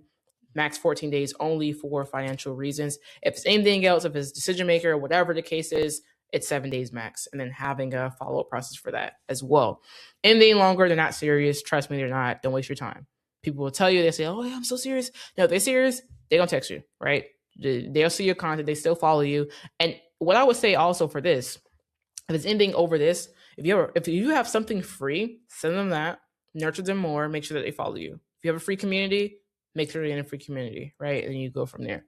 And then if you want to get really crafty, you can create a separate pipeline in your CRM to where that person or individual is getting like tracked. So if they said 30 days, then you have a separate pipeline and it's like automations and workflow set up to where and 15 days they get a special message, and then in 7 days they get a special message, and then from there it kind of just trickles, or maybe it pings your setter to reach out to them or something like that, right? If you want to get really technical with it. Short timelines keep momentum, and momentum closes deals.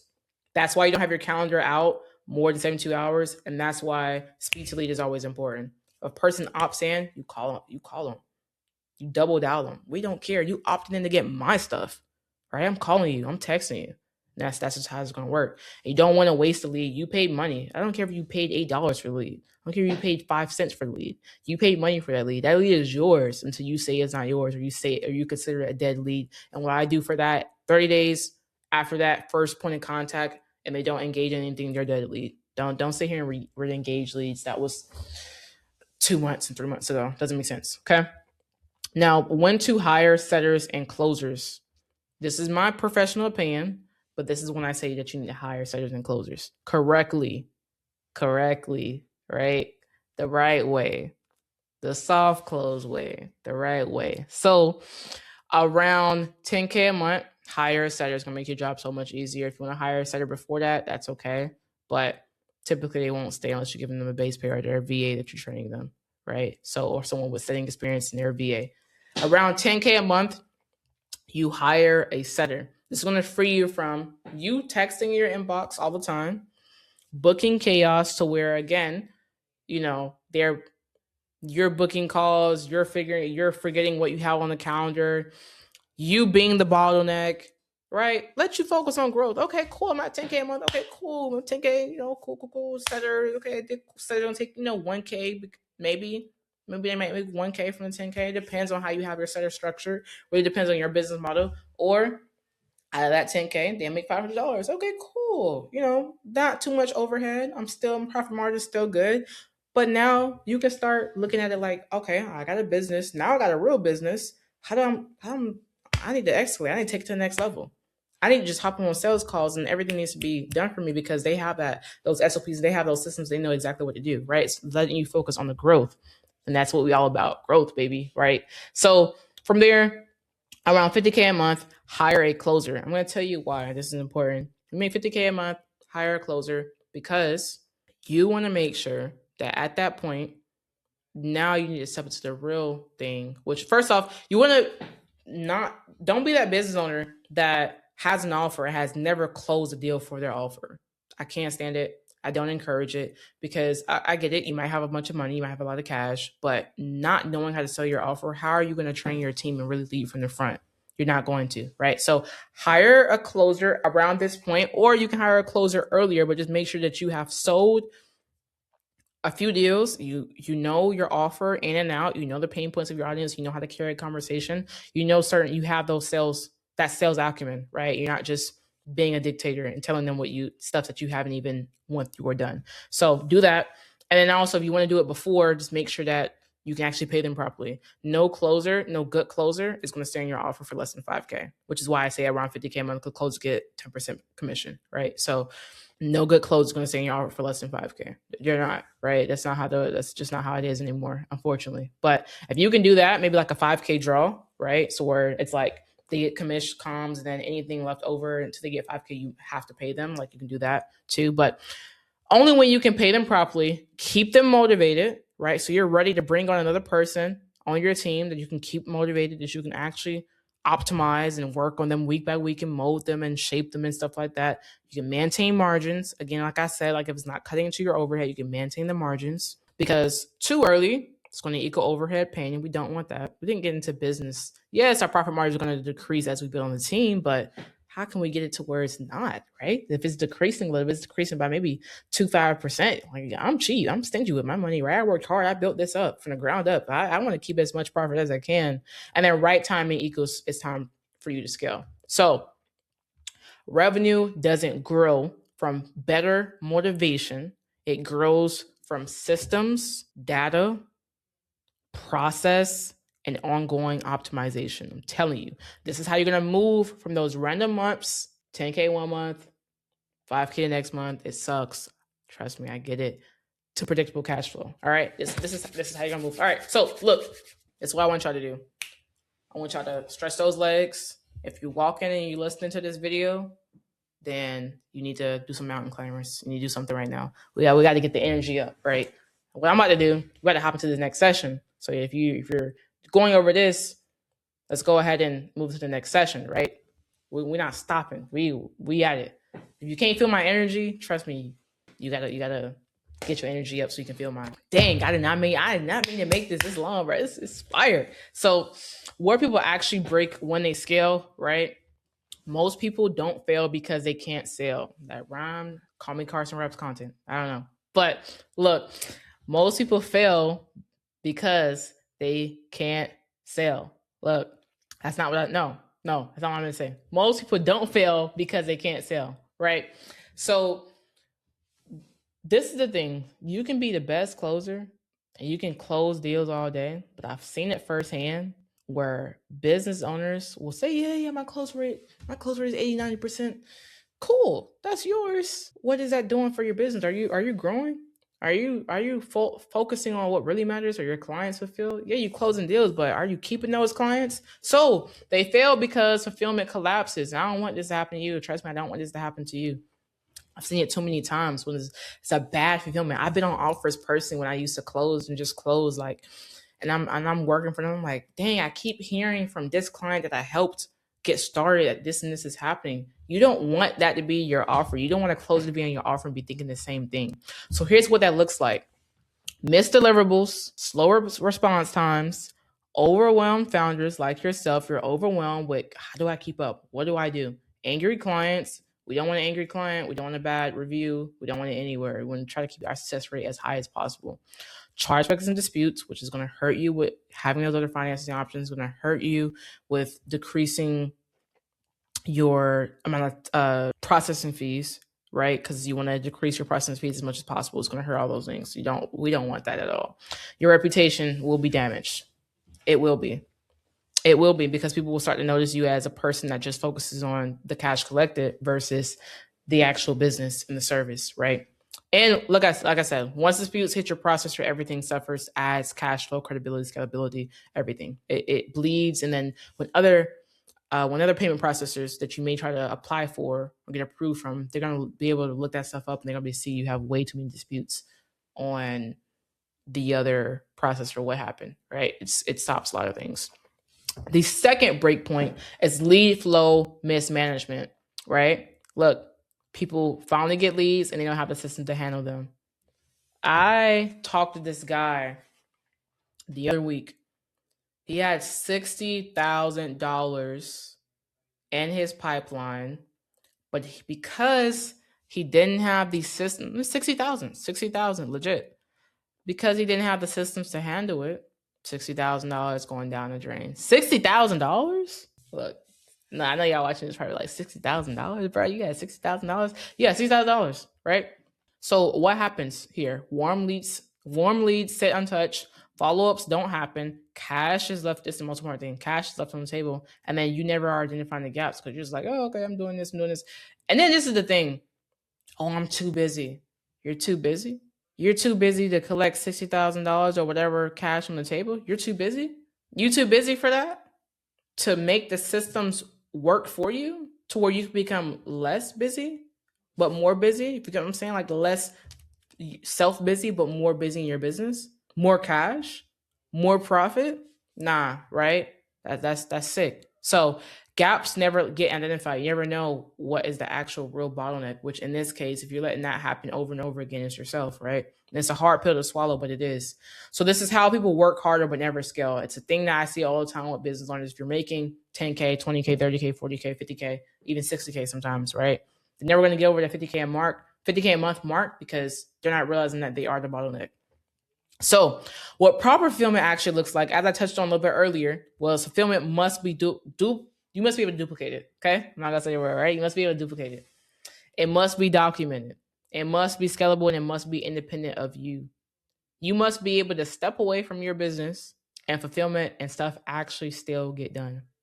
If you're not able to do that, it's not proper fulfillment. It's not working, right? It's not. The next time you see this happen, you're like, damn, I can't duplicate. I want you to make this face. Like, just be like, I'm not doing something right. I gotta fix it. Fix it, right? And if you run into bottlenecks, cool, fix it. Develop a whole other SOP again for that. Like, come on, like, let's get it up. So the goal is simple. If you disappear for 30 days, clients should still get results. That should be a thing, right? You should be able to know that. So the best way to build it, especially early, right? When you're first building the business. So if you're at this point right now, you're like, okay, cool. I got an offer. I'm about to launch it. Cool. Start slow on purpose. Start slow. Don't sit here and try to, I got this banger offer. I got money. I got cash flow. I can go ahead and bang with ass. No. Onboard is what I recommend. But you can do what you want here, but remember, whatever you want to do, start slow. Okay. Onboard 3 clients at a time, and then you need to track every single step because you will have differences in these 3 clients, but you want to sit here and track every single step to where you can see what were the commonalities and what was the same process that was repeated for all these different clients, right? 3 clients, track every single step from onboarding to delivery to communication to timelines to final outcomes, track all of it. Whatever you got to do, track all of it. I don't care if you have 3 separate composition books, which is what I did before I 4 years ago, before I got into like systems and stuff and using it online and tech stuff. I used to have every single client I had a composition book, and I tracked everything in different composition books because I felt like, okay, like I'm a pen and paper type of person, and you can do that, but you can't. That's not you. You can do that, when you're first getting a groove of everything, but you can't scale with a bunch of composition books. And you can. I'm not saying you can't, but you can't, right? Okay, it's not sufficient. It's not gonna be the best thing for you. I'm looking out for you. Remember that. Then plug it into AI, ChatGPT, whatever, and just build full SOPs around it. That's how you multiply yourself. Don't freaking use AI to come up with everything. You want to plug in certain things that what you went through, what you go through, what you have done, whatever, and then you just use ChatGPT to speed up the process. That way you're not sitting here at a computer having your VA do this. You want to use your resources to the best of your ability. So use AI for that. That's how you do it. This is critical for online service providers specifically, coaches too. But if you run a service-based business, you need to have this to where when you hire another team member, it can be, because if you're running a service-based business, it can be so easy for you to scale once you get those first 2 clients. So easy, right? So from there, you want to build super fast, which you can, but you want to make sure you start slow, and then from there you multiply yourself. It's all you got to do because you have these SOPs in place. So look, scaling fulfillment without killing satisfaction, right? As clients increase, you cannot do everything. You cannot. It's not going to work. This is how you scale without burnout. You don't focus on doing every single thing. What you need a head of fulfillment. And again, I'm going through the bare minimum, right? The bare minimum. You can start adding different things, but you need a head of fulfillment as you scale, right? And their job is to manage deadlines, oversee delivery, protect client experience, enforce SOPs, right? You should not be the person when you're making 40, 50K a month that's managing fulfillment. You need to start looking at your business like a business and seeing like, hey, okay, I might have to be a little bit more frugal, but I know stuff is going to get done. I'm running 50K a month business, and I wake up when I want. I do what I want. I create my own schedule. I go where I want to go. My profit margins are still good. I'm making 25K out of 50K, at least 50% profit margins. I'm good. I have a business that's running without me because you have these systems, right?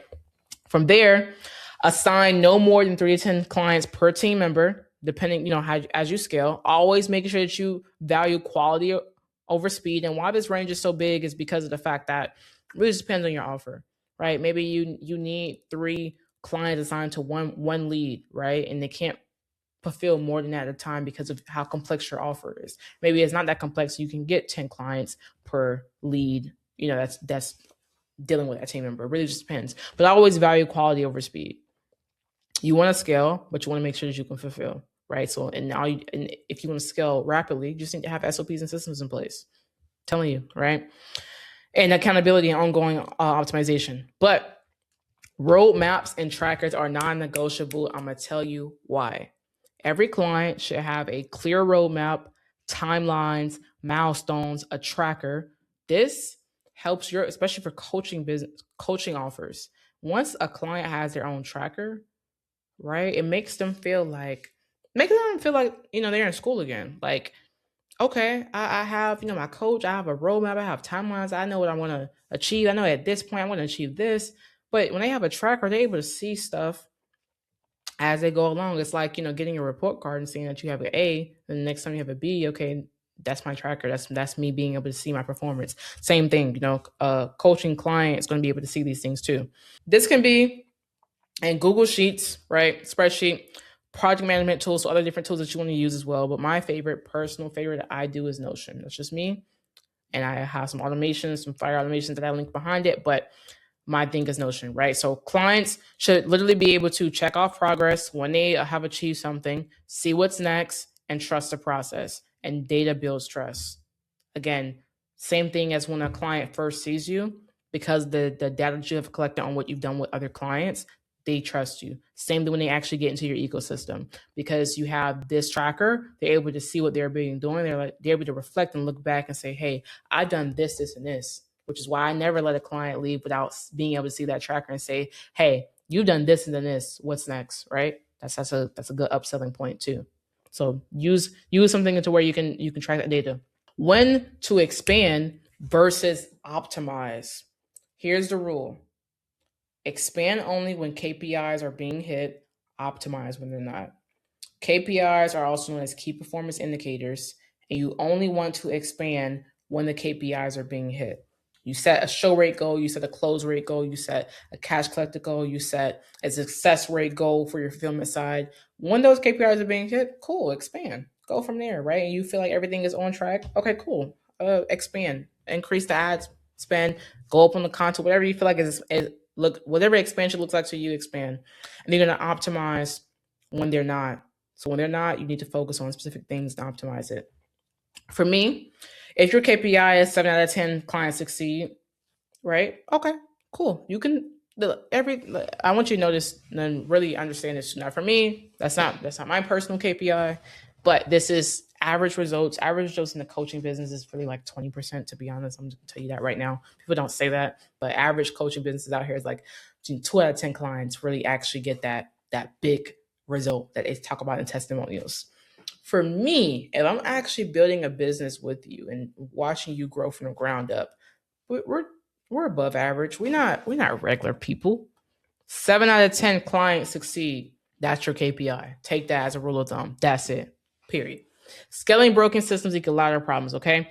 Optimize at the lead level. So if one leads clients consistently struggle, you don't scale, you fix that lead, right? Every weak link compounds as you grow, because it does. Just because you fix all these other problems and your close rate is still bad, you think because you up the ad spend, that's going to fix every other problem? No, you need to fix that, okay? Like that's what you need. You need to optimize right at the lead level. So this is why bad testimonials happen. Bad testimonials don't come from haters. They don't come from haters. I'm telling you, I know these people, and if they come from haters, then you shouldn't have accepted them into your offer in the first place, right? But this always starts from your marketing, leads to your sales, then your fulfillment and delivery of service. So bad testimonials come from over-promising. They come from under-delivering, and you're under-delivering and you're overcharging. Crazy work, right? And then unclear expectations, rush scaling, and no oversight. So let me touch base on these, right? If you're over-promising something, I see a lot of times, I reference content marketing agencies a lot because I just see this, right? We will get you 1 million views within right? Why are you promising that in your marketing? Why are you doing that? Because a person from the beginning, even if they do opt in and, end up buying whatever your package is, if you can't really do this, don't promise it. If you under-deliver under that 1 million views and then whatever time period you said, you're cooked. Unclear expectations. If you're talking about how this and this will get done within 2 weeks, but it really will get done in 4, unclear expectations. Don't do it. That starts from your sales calls. Okay. Rush scaling. No, don't scale aggressively and focus on all different things when you're not focusing on the clients that you already have. And then no oversight. You feel like because you have all these individuals in place, your head of fulfillment, your leads, that you just can step away from your business and just do whatever. No, you need to babysit them, but you still need to make sure KPIs are being hit and stuff is being done. Which is when you delegate, you look to your head of fulfillment. Okay, cool. Why is this like this? Okay, fix that. Sales manager. Why is it like this? Okay, fix that. Like, you still need to have oversight. It's still your business at the end of the day. So as a CEO, you must oversee alignment, make sure that stuff is still getting done. The CEO secret that prevents churn is scheduled client check-ins. You can either do this, you can have what I call a net promoter score. And what that does is every week you're sending a form to them to where they're filling out questions, and you can automate this too. Every single Friday or whatever day of the week, they're completing the form and they're going through it and saying, how they feel on a scale of 0 to 10, and then you're checking in with the client when they fall below like a 7 or 8, right? Or you can have scheduled client check-ins to where bi-weekly or monthly, depending on the service or depending on the offer, right? Or whatever you're doing, you want to have bi-weekly or monthly check-ins. Me personally, my personal preference is having bi-weekly check-ins with the head of fulfillment or something like that, right? Or the person's account manager or whatever. And then having monthly check-ins, check-in calls with different individuals, but the founder is actually on those calls.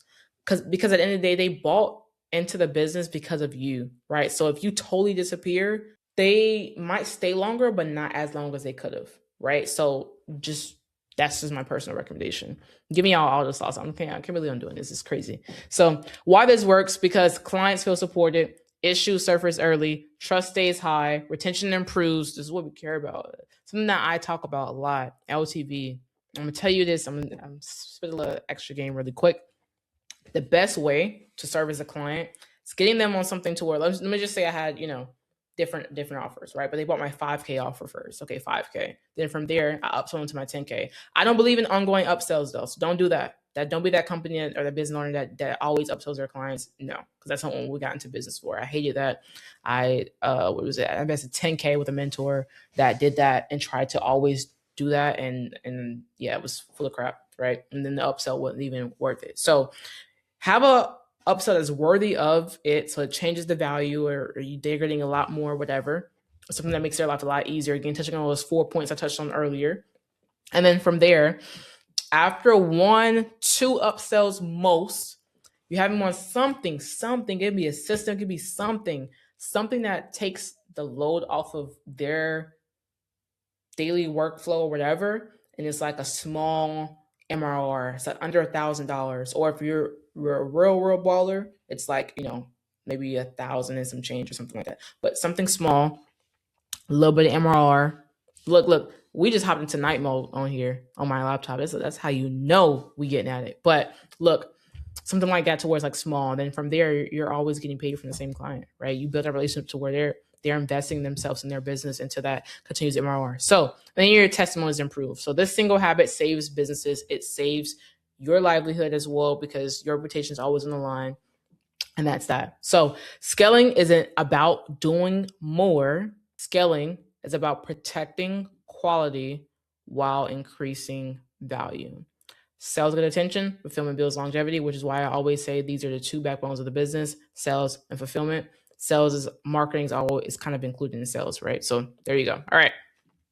Cool. Okay. So I know I'm going at it, but we're about to lock in. We got 2 more sections left. Y'all stay locked in. Don't hop off. Told y'all, I'm with y'all. Look, I'm with y'all. I'm on the same page. So I told y'all we gotta get up. We gotta get in this work. We gotta get our bodies back right, because it's lock-in season. We locking back into the video. All right. That's what I got for y'all. That's what I got. Look. I know y'all was impressed by the push-ups I did. I went all in. So look. All right. CEO operating system. The shift every founder must make. You must make this shift. If you don't, you're going to get left behind. I know people say this all the time, like you're going to get left behind. No, I'm serious. Like you will get left behind, right? So, or you just won't be successful, right? Because if you don't care if you're getting left behind, that's fine.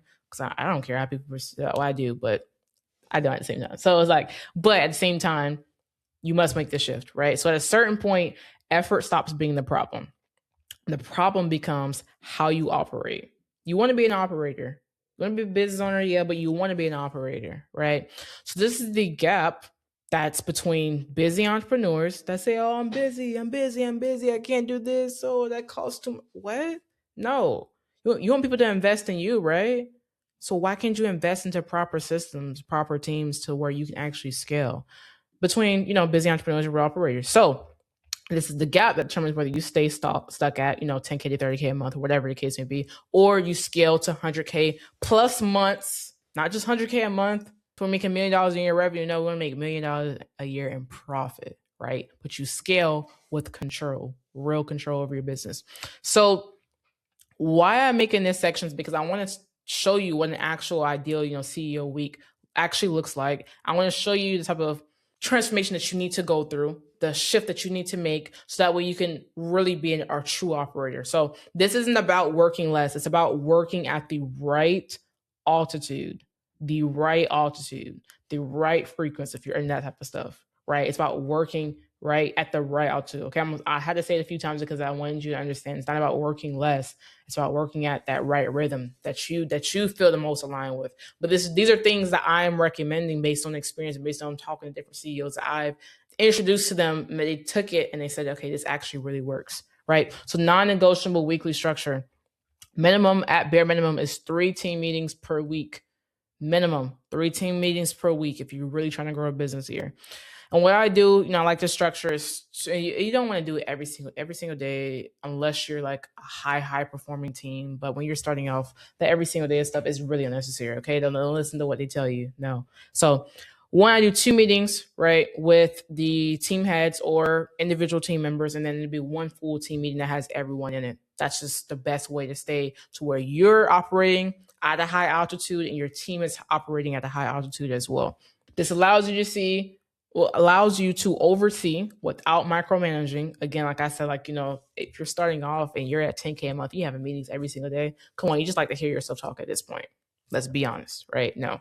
So track KPIs and timelines and prevent fires before they start. Because what you want to do as a CEO is you want to add fuel to the fire and not be focusing on preventing fires, right? So you are operating, you're not babysitting. That's the hardest pill to swallow for a CEO, for an operator, is that you are supposed to be an operator, not a busy business owner that just says they're busy and they are busy, but you're still stuck at 10K. If you're busy, you're booked and busy, right? Like, yeah, that's what we're trying to get to, and not babysitting.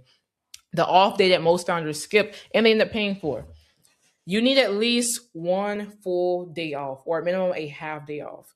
Me personally, I do mine on Sundays. I do it in the first half of my Sundays because I just love my work. So 1 minimum half day off, and then besides that, when I go on vacations, I actually do dedicate that time to have time off, which is why I'm going on vacations, right? So 1 full day off, or at minimum a half day off. You need that. You need it. This is where your creativity, clarity, and strategy don't happen, right? They don't happen when your brain is fried. It just doesn't. You're never going to have room to come up with those creative ideas. You're never going to have room to think about what to introduce this time for my client film, or how do I make myself stand out in this way, or what's going to separate me versus the other individuals or whoever's doing what I'm doing. You're not going to have real clarity on what you actually need to focus on because your brain is always fried. So give yourself a break. Think. The best ideas will come when you're actually having fun, you're doing something you enjoy, you're resting, you're just giving your mind space. So in the building space, people say half a day don't count, but it does. It counts. Don't let anyone tell you different. It really counts. Just having some time off, but it must be intentional, right? So for me, I just spend that morning with God on Sundays, and then from there afterwards, I am really just doing something I like. That's as simple as that. Morning discipline equals business discipline. Remember earlier how I told you all, how I have my military background, that has helped me apply it to my business, which is why I have discipline in both areas. You need that. Morning discipline equals business discipline. Your morning routine doesn't need to be fancy. Doesn't need to be fancy. Doesn't need to be crazy. It needs to be something that you can repeat and that you know that you will commit yourself to every single day. You need to commit. You need to commit, right? You need to commit. You need to commit. You need to commit in every aspect of your life too, not just professional, but commit, right? So that way you can build real discipline. So whether it's prayer, workout, breakfast, journaling, I'm just going to put down mine really quickly. But yeah, you need to have a morning routine, because consistency here builds a character trait required to actually lead your business. You need that. And then discipline outside the business equals discipline inside the business, right? So locking in. You got to lock in during your work hours. Don't be that CEO that gets distracted with social media all the time or whatever the case may be. For me, I have two phones. I have, where my freaking phone at? I got two phones, right? I have two phones. I have a business phone and I have a personal phone. All contacts work related, they on this phone. And yeah, it was $50 extra a month, but it was worth it. The $50 a month was worth it. This is just my technique, right? You don't have to be yours. So the bare minimum, phone away, notifications off, and separate workspace if possible from your bedroom, whatever that is. Don't work in your bedroom. Whatever you need to do, don't work in your bedroom. Work somewhere else in a separate room, or go somewhere else. Rent out office if you have it nearby, like those co-working spaces if you want to, right? But just don't work in your bedroom. You can work in your living room, something like that. This is how you compress time. Most founders, they don't need more hours. Yeah, I work 12 hours a day. You don't need more hours. You need fewer distractions. Why are you so distracted that you're not even getting a single task or multiple tasks done in one single day and pushing off stuff, always pushing off stuff? You're not holding yourself accountable. You're not holding yourself accountable. You need to do that, right? What you must stop doing immediately, if you are in this category, is stop doing everything yourself. And I talked about that earlier. Don't do everything yourself, right? Because if you wait to hire when it feels comfortable, you're going to stay capped at where you are right now because you're comfortable.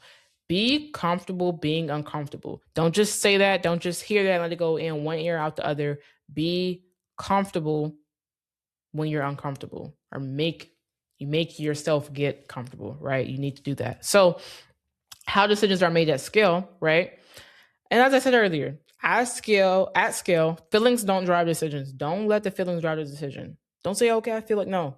Let the data do this. Data do the work. I've learned through multiple mistakes, letting my feelings and letting my motivation and who I am as an individual. I'm not saying don't take a risk, but make sure you're looking at it before you decide to scale, and look at the numbers. This is what I do now before I decide to do anything. Look at the numbers, analyze the patterns, identify your leverage points, right? And me personally, I also keep a mentor intentionally. I ask them for feedback on certain things if I don't have that acumen or that specific topic or whatever I'm trying to, grow at, right? I'm going to ask them for advice while you have a mentor or somebody like that you can count on, right? And this is because perspective at higher levels matter. But most importantly, I trust my decision making. I do. I'm at a point to where it's now I keep God close and I trust the decisions that I make. And when those decisions that I make force me to run into obstacles, I'm going to stay optimistic and grounded about it and handle it like a boss, handle it like a grown up. Don't get fussy. Don't think I'm going to take it out on my team or my family or my friends or my loved ones, or blame God and ask him, why is this happening? Not what is this teaching me, right? Because these problems are temporary. You can fix it if you stay optimistic and grounded and you keep God close and you trust in yourself. Trust in yourself because you're the person that created this. You have to think, you accomplished so much. You're the person that created this for yourself. You can do it. So confidence plus faith plus data equals clarity, right? Systems are always going to win, always give you that data that you need. Confidence plus faith plus data equals clarity. If you need to, on my phone right here, I don't know if you can see it. I got something right here, right? It's like a notes. I put it, Low Silver does this too, but I did it before I saw she did it. So look, you put it on your notes, what you want to do. You can even put this: confidence plus faith plus data equals clarity. Put it right there. It's a daily reminder, right? Trust your decisions that you made. Lead with faith if that's what you believe in, or the universe, right? Because I'm not blocking anyone from working with me. So if you believe in the universe, cool beans. We're on the same page, all right? Plus data equals clarity. The routines that keep businesses stable, it comes from systems. The core routines that matter, right? I want to give you as an operator because I was just getting a little motivational there. Weekly team meetings, documented SOPs, client check-in calls. Make sure you do that. A clean tech stack, clear expectations. If you have those 5, right? Plus your offer has those 4 I talked about earlier. You killing it. You murking the game. You murking the game. And here's the key, right? If someone isn't locked in, that leadership's responsibility, right? That's your responsibility. That's not theirs. So you hire people for a reason, right? So your job as a CEO is to correct when something is wrong. Don't dictate, don't yell, don't do all that crazy stuff. Don't get crazy and start firing, but correct them because maybe they don't know any better, right? Empower them. So a mentor of mine also told me this: you call them up, not call them out. You're lifting them up to call them up. You're not calling them out. And you elevate them, right? You elevate them to that way they can reach their fullest potential. Because we hire certain people for a reason. That's why we're careful with who we hire. We want them to reach their fullest potential, right? So we elevate them. We don't avoid them. We don't avoid the problems, because why are we avoiding the problems when we have a team member that has maybe worked day and night for me or hauled ASS for me, right? And done what they need to do, but when they mess up, it's a big problem. And now we want to fire them or take away pay or whatever. Nah, we're not doing that. Correct, empower, elevate, don't avoid it, right? Operators versus busy entrepreneurs. Crazy work. Crazy. I see it all the time, right? Operators have systems, they have teams, they work on the business, they scale without chaos, they make 100K plus a month. Easy. They want to scale 250 right now, they probably could. It's up to them, right? So look, that's the difference. If you're falling in this category, you're an operator, to where you can easily take yourself from 50 to 100K. Okay, cool, you're an operator. If you're not, which is most of you watching this video, right?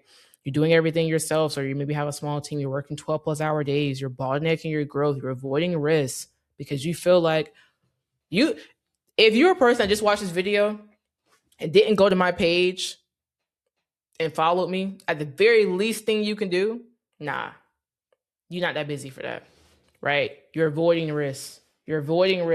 And it's going to keep you bottlenecked. You're staying stagnant, and then you have no time for loved ones, which is a problem.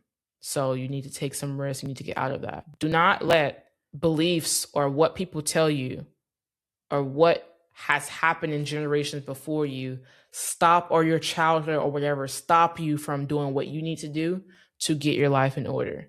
Because what you end up being is a busy entrepreneur that is also not effective and not ever getting to the point to where you can actually be a true operator. Plain and simple, right? And so the harsh truth about that, like I said, most people stay busy because it feels productive, or you're trying to escape some demons, right? Deal with those, okay? But at the same time, productivity without leverage is just exhausting. You're going to burn yourself out. I see it all the time. You're going to burn yourself out, right? So you don't scale by working harder. You scale by operating better, leading smarter, building real leverage for yourself. And the CEO operating system is what allows revenue to grow without your life collapsing. And that's what we want. We want to be able to wake up on a freaking Tuesday and be like, nah, don't encourage this in the middle of the week, but on a freaking Tuesday and say, hey, I need some time off, but I know y'all got it. Easy. Chef's kiss. Too simple. Too easy. We lit, right? We lit. So look, the truth after everything you learn, right? At this point, there's no missing information.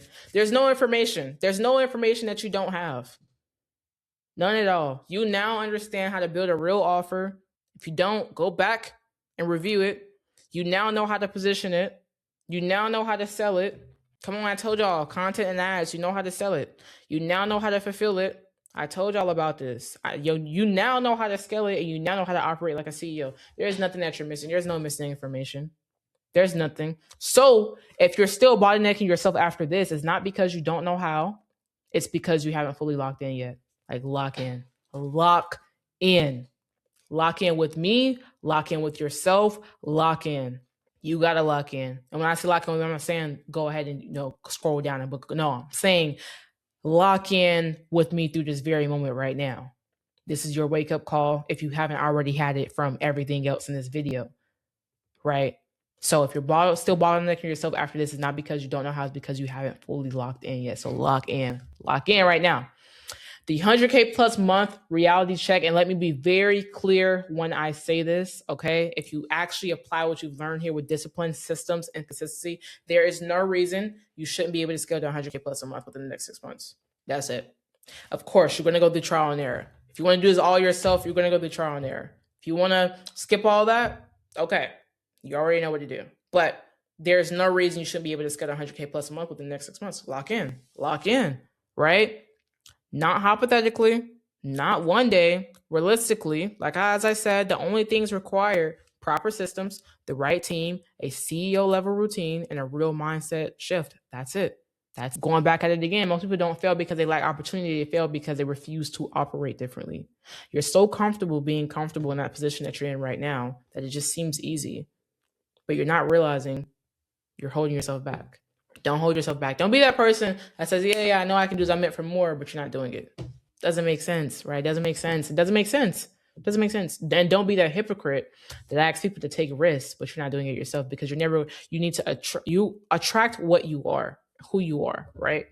You're not going to attract that if you're not making those proper transformations and that shift, right? So why most people still stay stuck even with the blueprint, right? I don't want a single person watch this video and be one of these people. But here's what usually happens next, right? They try to do everything themselves. Everything themselves. I just gave you the blueprint and you still try to do everything yourself. No, hire at least 1 or 2 team members, okay? Like don't do everything yourself. They don't document systems.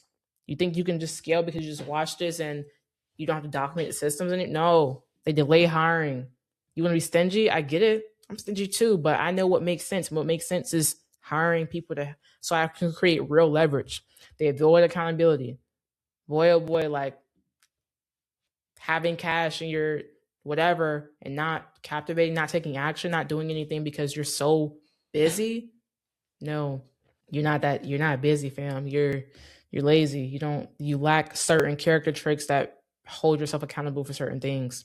Then you fall back into old routines, right? And slowly they become the bottleneck again. So knowledge without execution doesn't change your life. Knowledge without execution doesn't change your life. Structure does. And the shift that changes everything is that scaling isn't about hustle. It's about becoming the version of yourself that can hold growth.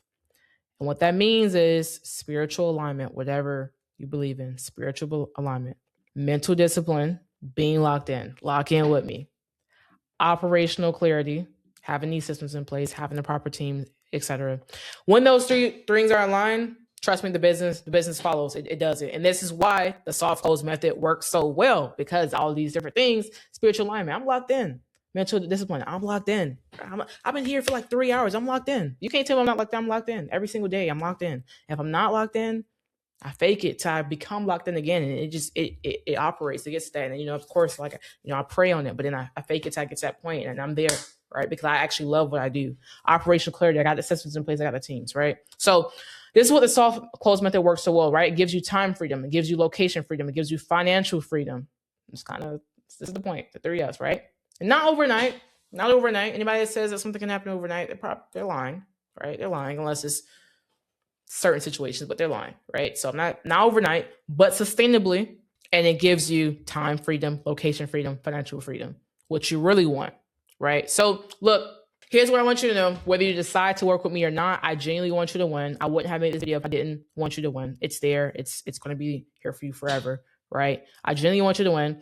Everything in this masterclass is here so you can execute independently if you choose to. But if you're the type of person who wants direct feedback, who wants roadblocks removed faster, who wants someone in your corner, who wants accountability, and who wants systems done with you or done for you, and you want to do it right, and you want it to where instead of 6 months, it's 3 months, lock in with me. Now I'm talking about the actual lock in with me, right? So then working together might make sense, right? If this is you, right? If this is you, cool, easy peasy, right? And so I don't take everyone. I'll tell you this right now. I limit how many clients I work with intentionally because of the fact that you see me right now. I've put so much energy into this and what I just went through. I do take a lot of time with the clients that I work with on top of other things that I do, right? So I don't take everyone. I'm very selective with who I like to work with. And because results matter more than volume to me. As I said earlier, if I can get a client, upsell them to something else, and then get them on an MRR using a system that actually makes sense, because I always make it make sense, then that's all I care about, results. Because I'm always, if I have this, I'm always going to have supply and demand. Simple as that, right? I'm always going to have it because people just, they see it and like, dang, when that kind of work, right? Yeah. So that's just me, right? I limit how many clients I work with intentionally. And that's just how I operate. So when I work with someone, it is one-on-one. We address your specific bottlenecks, not generalized. It's very tailored. I believe in that because I would want someone that I invest my money in to work with me on this type of basis. We build your systems, we refine your offer, and we do scale your business. We're going to scale. That's non-negotiable for me. We're going to scale it, right? So instead of dragging things out for 6 months, which, like I said, you can do, but my goal is to help you scale within 90 days. Fast, but built correctly. Right? There's built with real systems and things like that to actually get things off the ground and within 90 days, not 6 months, right? It's not some half ASS operation where you're sitting here paying $15,000, $20,000 for some course videos and one session a week. Trust me, lock in, right? So look, this isn't just a business. The road transformation you should expect is spiritual growth, mental clarity, leadership confidence, and finally living life on your terms. The money is just a byproduct. Freedom is just a goal. You now have the blueprint. You can do what you do next is a decision. So look, you can either keep operating the same way, or if you made it this far, you can step into the role of an operator. Right? So either way, the path is clear now. And whatever route you choose, I'm here to help. I want to leave you all on this one last note of inspiration, my whole life quote and what I live my life by. Success is when opportunity meets preparation. Success is when opportunity meets preparation. Right now, this is an opportunity. Either you work with me or you don't, but you have a system now to actually do it yourselves. If you work with me, things move faster and things are more hands-on and we get to business, we get to work, right? But you now have an opportunity either way. Preparation, you're going to start preparing using the tools that I've just given you to prepare for this. You're going to start getting to mentally preparing yourself for what's to come next, right? You're going to start preparing your teams, doing all the different things I went over and start implementing everything. Now you have full implementation and then you will reach success. You will reach success. So this was how to build predictable revenue, 100K plus a month with simple sales systems, right? By your zone, Jasper Bridges. If you made this far, go ahead and give me a follow at jbridgesscales on Instagram. And go ahead, if you're one of those people that I just talked about, you're ready to step into a role of an operator and really scale, and you are 10 to 50K a month, go ahead and scroll down, book a call below. I will see you on the call. And we're going to kick it. We're telling you, I'm excited. So look, hope you guys enjoyed this video. Sorry it was this long. Sorry, not sorry. But look, I look forward to everything else and what's next to come. And videos drop every week on Tuesdays. So I'll see you guys next Tuesday. All right.